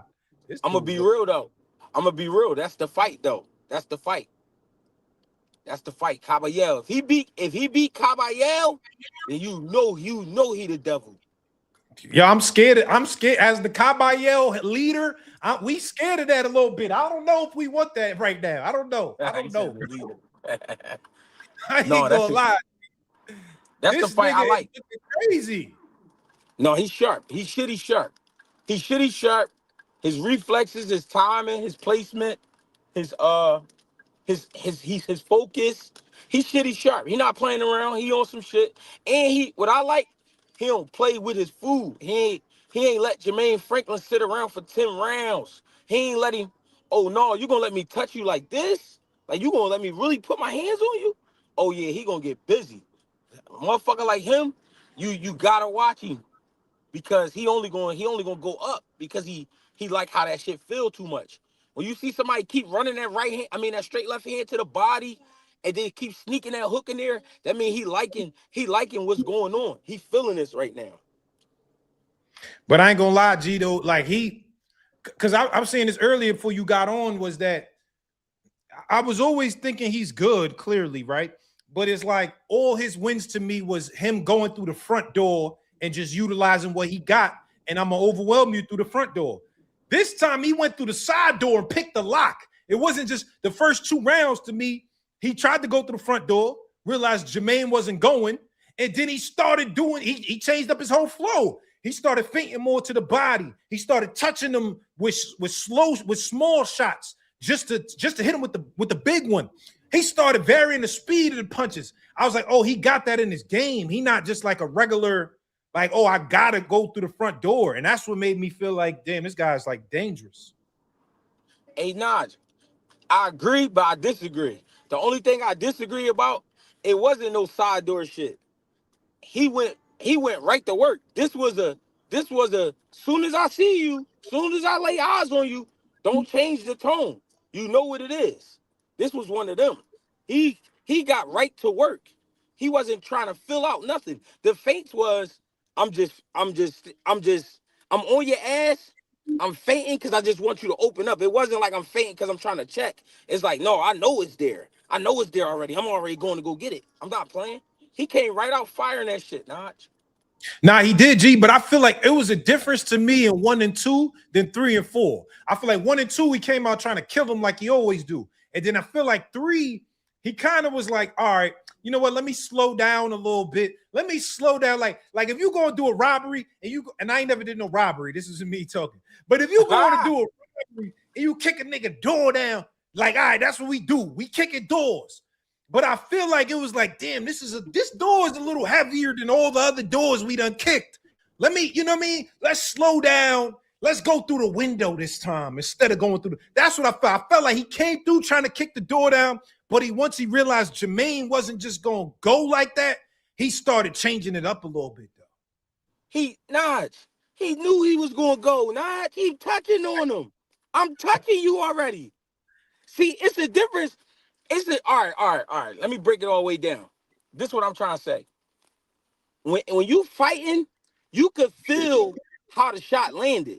You know when you really touching, and by touching, I mean you putting that shit. That shit is like, I feel your nose, I feel your eyes, I can feel your liver, you know what I'm saying? I can feel your ribs, I can feel your hips. That's what you talk about. What it sound like to me is like you saying he got to the point where he had to, let him know that, no, I could be sharp and pick at you too. He was already putting his hands on him. When he won the first round, he was blocking him already. You know what I'm saying? So only thing he was doing was letting them bleed out. By bleed out mean I done already put these holes in you. You gonna try to fight back because you a fighter. You not no bitch. You not no bitch. You gonna try to really fight me back. So them couple rounds you talking about where it looked like he sat back. No, I respect what you doing. You throwing your shit back, but I'm beating that shit up. I'm about to keep socking on you the same way I've been doing. He stopped him in the what, 5th round? What was it? The 5th? Yeah. I'm getting you the fuck out of here. But he just bled out. And then when he hit him, when he boomed him with the uppercut, he was already done. He had already put him down, what, in the 2nd or 3rd?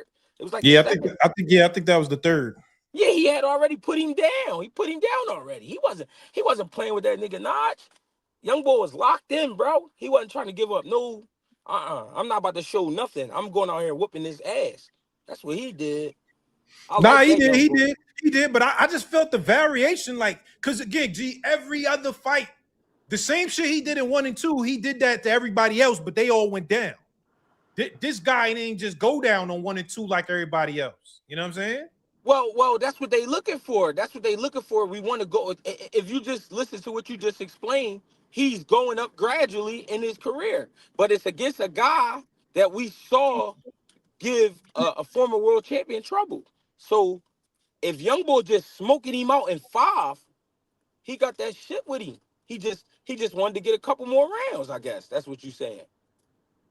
I think he had to get a couple more rounds because Franklin wasn't going. Franklin was like, nigga, I ain't going in no 1 and 2. I ain't doing that. Yeah.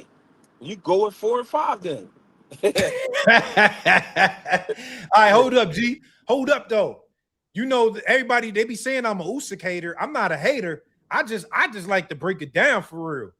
But I think Moses Itauma gives Usyk hell, boy. I ain't gonna lie. He giving Usyk hell. If they fought tomorrow, he giving Usyk hell, G. What you think? I think they give each other hell. I think they give each other hell because Usyk movement is a little different from Moses, and Moses can move, but it's some shit he ain't ever seen. So it'll be like looking in the mirror a little bit. But the way the shots get fired, they different shots. Usyk don't jab like Usyk don't jab like Moses. He don't go to the body like more. The way they move is totally different. Their rhythm is totally different. So that's why they give each other hell, because I could do what you can do, but the way it come off is different. Yeah. So, And Usyk footwork is better. Usyk got better footwork, I think. well, we will have to see. That's the test.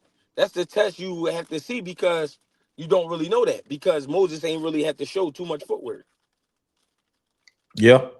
But I feel like Moses is faster, stronger, and he go to that body. Yeah, he do. Yes, he do. All right, so G, you think is he the guy that they saying he's gonna dominate the heavyweight division for the next 10 years? Do you believe that? He's showing the likes of it for sure. He definitely got the talent. He definitely got the know-how. Like he on some shit. He got the look. I don't know if he gonna. I'm not gonna say he definitely gonna do it, because with heavyweights, them shots really be heavy. Them shots is real shots, and that whole thing, a fight could be over in one shot. That comes from the heavyweight division, bro. So Yeah. I can't say for 10 years he gonna reign, but he got the likes. He got the he got the shit. He definitely got the shit. Okay. What do you think about Yoyo Hernandez? I ain't get to see him, but he, like I said, I think somebody gonna have to really go upside his head. He don't respect shit. He don't. Goucher was just food from round one. He's just food. I'm like, damn, this guy is crazy. What See, the? Goucher is special in his toughness. That's what make him special. Goucher is a tough guy, but his arsenal isn't some unheard of shit. Yo-Yo is his arsenal. Yo-Yo arsenal is like street fighting. But I was thinking, G, that he gonna be able to at least like catch him in between shots, hit him with some counters, like what he did to Elijah Garcia. I thought he won that fight and got robbed. In this fight, he didn't have no chance. G, it wasn't even like nigga. He didn't give him a chance. Yeah, because Goucher is like, he's straight up and down. Goucher is tough. I mean, he's special because of his toughness. But he's straight up and down. Even the way he hold his hands. If you look at how he hold his hands, if you look at how he move, everything he do is basic, straight up and down. So he tailor made for Yo-Yo.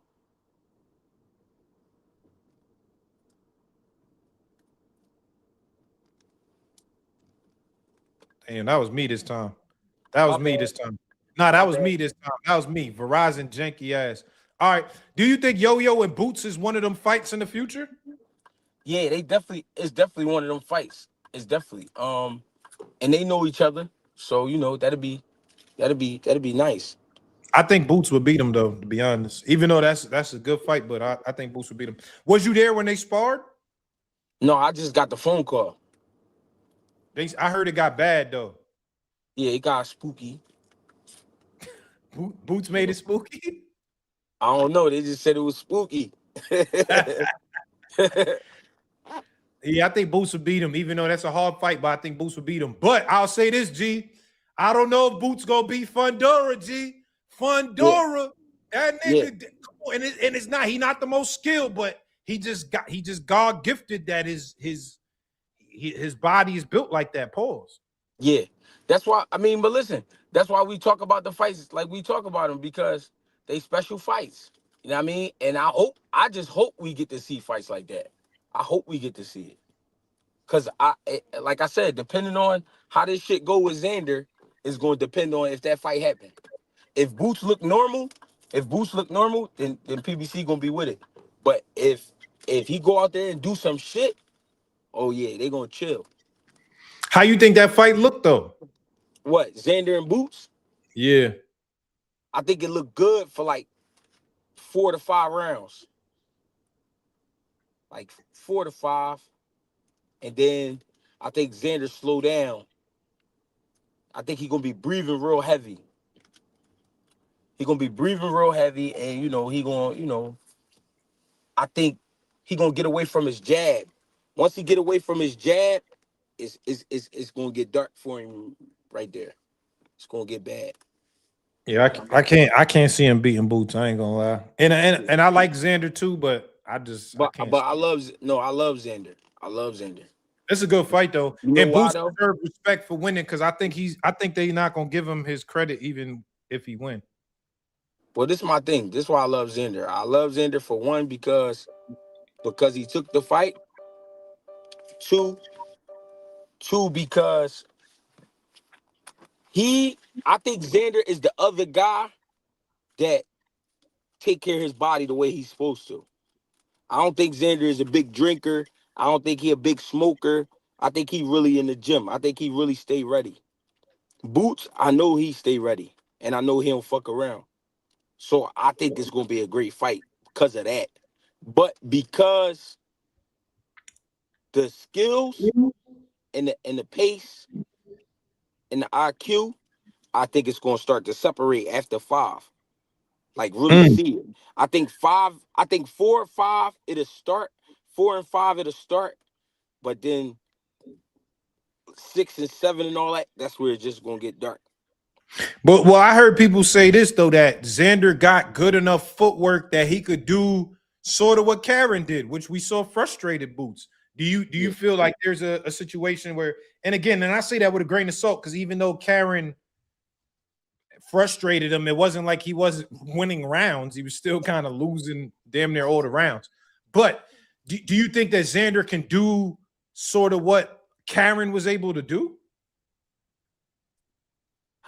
I don't think Xander could do what Karen was able to do at all. Because Xander is a lot bigger than Karen. As you get bigger, you slow down quicker. Karen was able to do that all night because that's from his repetition. When a guy could do something like that all night, could turn in tight circles like that and take a half step back, half step over and all that, that's from drilling for a long time. He's been doing drills like that for a long time. Xander ain't been doing drills like that. I mean, for that amount of time where it would come to him second nature. He ain't been doing it that long. His feet is pretty good. I'm not saying he got bullshit footwork. His feet is pretty good, but not that good that he'll be able to get away all night long. It's good though. It is good, but it ain't that shit that you could just get away from me all night long. If you need to. It's not that. Right. Okay. Well, listen, G, yo, I appreciate you pulling up. Last thing. Yo, you got the page back. You know what I'm saying? Everybody, they came in my chat one day like, yo, free Greg. I thought you was locked up for. I'm like, damn, my son G got locked up. But everybody hyped that the page is back now. Man, just talk about that. Like, you know what I'm saying? Page being back and you back to the cooking. I mean, to be totally honest, motherfuckers put a lot of work in, and they be doing this shit for a long time. So it did feel corny. It was like, damn, that's corny. Shit came down out of nowhere. They talking about some crazy shit. Somebody went on my live, said I did some crazy. I mean, not said I did. They posted a video. I don't know. You know how you bring somebody in on the StreamYard? You bring a motherfucker in on the StreamYard, he play a porno. I'm like, why would you do that? And then report my page. By the time I got the email, got off of there, which was like a few minutes, I mean, I look, they deleted my joint. So, you know, joint was off for like a weekend, basically, like probably a weekend, a little over a weekend, and or a week, almost a week. And Naj, you was one of the ones. YSM, my man Bang, my old lady. A lot of people hit me up. Monte Morris hit me up. A lot of people hit me up and was like, "Yo, G, we gotta get this shit back. I think I can help you with this. I think you gave me a line. You know what I mean? You gave me a straight line, boom. From that, my old lady helped me type up the work, boom. You know what I mean? Everything, you send it in, they look out for me. It was good. I'm glad to have it back. You know what I mean? I just thought it was corny though. I'm like, that's some corny ass shit. Yeah, well, listen, man, you got to be careful out here because you under attack. You know what I'm saying? Somebody, I don't know who, but you definitely under attack right now. You know what I mean? Yeah, for sure. And people saying that they can't send me super chats, so it's definitely some shit going on. Wait, right now still? Yeah, they saying that I got my page back, but they can't send me super chats. But it's cool. That's weird. All right, now we figured it out. But yo, G, I appreciate you pulling up always, man. Keep doing your thing, and Sure. you know, I'll see you soon, bro. I appreciate you, cuz. All right, later. It's my man Greg Hackett, bro. You know what I'm saying? It's my man G, man. G one of the best to do it in this YouTube game, bro. You know what I'm saying? Legal team Naj. You know what I'm saying? Yo, I know a couple people that know some people, man. I know some people that know some people. Yo got 100% KO ratio. Do we? Yo-Yo's 100% KO? Let me see. Yoyo Hernandez. I ain't think it was 100% Hernandez. Let me see. But Yoyo's 100%. Nah, he not 100. He got one. He got one that's not. Yeah. Oh, the Kyron Davis was a UD. He beat the dog shit out that boy. Yeah, he fought yesterday. Yo. I think he's showing new fans from Kick has something to do with Greg's page. That's possible.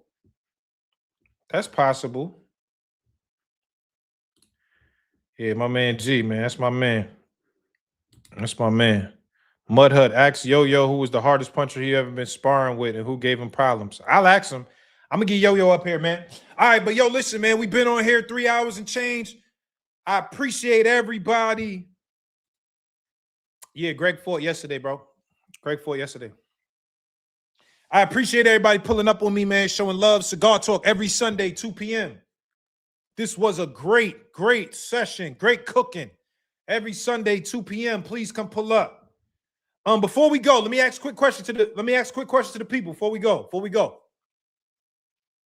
Quick question before we go. I'm about to get up out of here. Who do y'all want to see on the chat next week for the interview? Who y'all want to see next week? We also got one of my favorite fighters, Sweet Caroline Dubois. She fighting next week. I can't wait. Sweet Caroline. But let me know, man. Drop the name. Who y'all want to see in the chat? Who y'all want to see? Who y'all want to see, man? I do this for us. Interviews. Who y'all want to see? Let me see. Damn, low key, man. Come on, man. Every Sunday, 2 p.m. Don't miss it. We have a great time with the community. Yeah, Michelle. I don't know. She left. I was trying to get her up, but she dipped. She dipped out. I think she said she has stuff to do. Fundeezy. Oh, y'all want Fondora? I could try to get Fondora up in here. Breadman. We could get Breadman. Aggie Kabiel. Yeah, we got to get Kabiel up here, bro. I ain't gonna lie. We need Kabiel up here, bro. Chris Colbert. What the? Roy Jones? Yeah, we got to get Roy Jones. He's bitching you out, all right? He's bitching you out, okay? He's bitching you out, okay? Go either fight the motherfucker or don't fight. You gonna fight or fucking quit, all right? He's bitching you out right now. Yo. Roy, we might got to get Roy up here, bro. We might got to get Roy up here because that's a meme. That's a meme. Ask Yo-Yo about Boo Boo. I ain't gonna lie, I think Boo Boo's on his last. Boo Boo don't be fighting like that, man. But I'll ask him. Maybe get an interview lined up with Kaipe Gallegos. Did he just fought, right? Kaipo Gallegos? I think he just fought. Don't forget Cigar Talk Wilder fight next week, too. Oh, salute. Yes, Deontay Wilder is fighting next week against Chisora. Wilder Chisora. Keith Thurman. I just had Keith Thurman on, bro. Rolly. I could try to get Rolly. I just want to see who y'all want on, bro. I do this for the community. Moses Itauma. I could try Carmel Moten. I want to see Carmel Moten and a Vizioli kid fight. Oh, Telez. Yeah, that was a good fight. Telez. All right. I'm going to try to get Moses Itauma, y'all. I'm going to try to get Moses Itauma on. Let's see if it go. I'm going to try to get Moses Itauma on. But thank you very much for pulling up. Cigar Talk Live. Great episode, great chat. Vito Mel Nikki came through to pull up and chop it up with us. I'm gonna repost the interview on YouTube. Montana Love. All right, man. Thank you very much for pulling up. I appreciate you. If you dropped a super chat, thank you so much. If you commented, I appreciate you. If you watched it, hit the like button, man. Thank you, man. I do this for us. Cigar Talk. And you know I'm commentating now, man, on DAZN. So please look out for me, man. I got a couple commentating gigs on the way. Please look out for me. But thank you very much. I appreciate everybody. I appreciate your time. Please be safe. Have a good rest of your Sunday. Hit me up at Najee Chill. YouTube. Actually, not YouTube, excuse me. Twitter, Instagram at Najee Chill. Man, we out of here. Blah.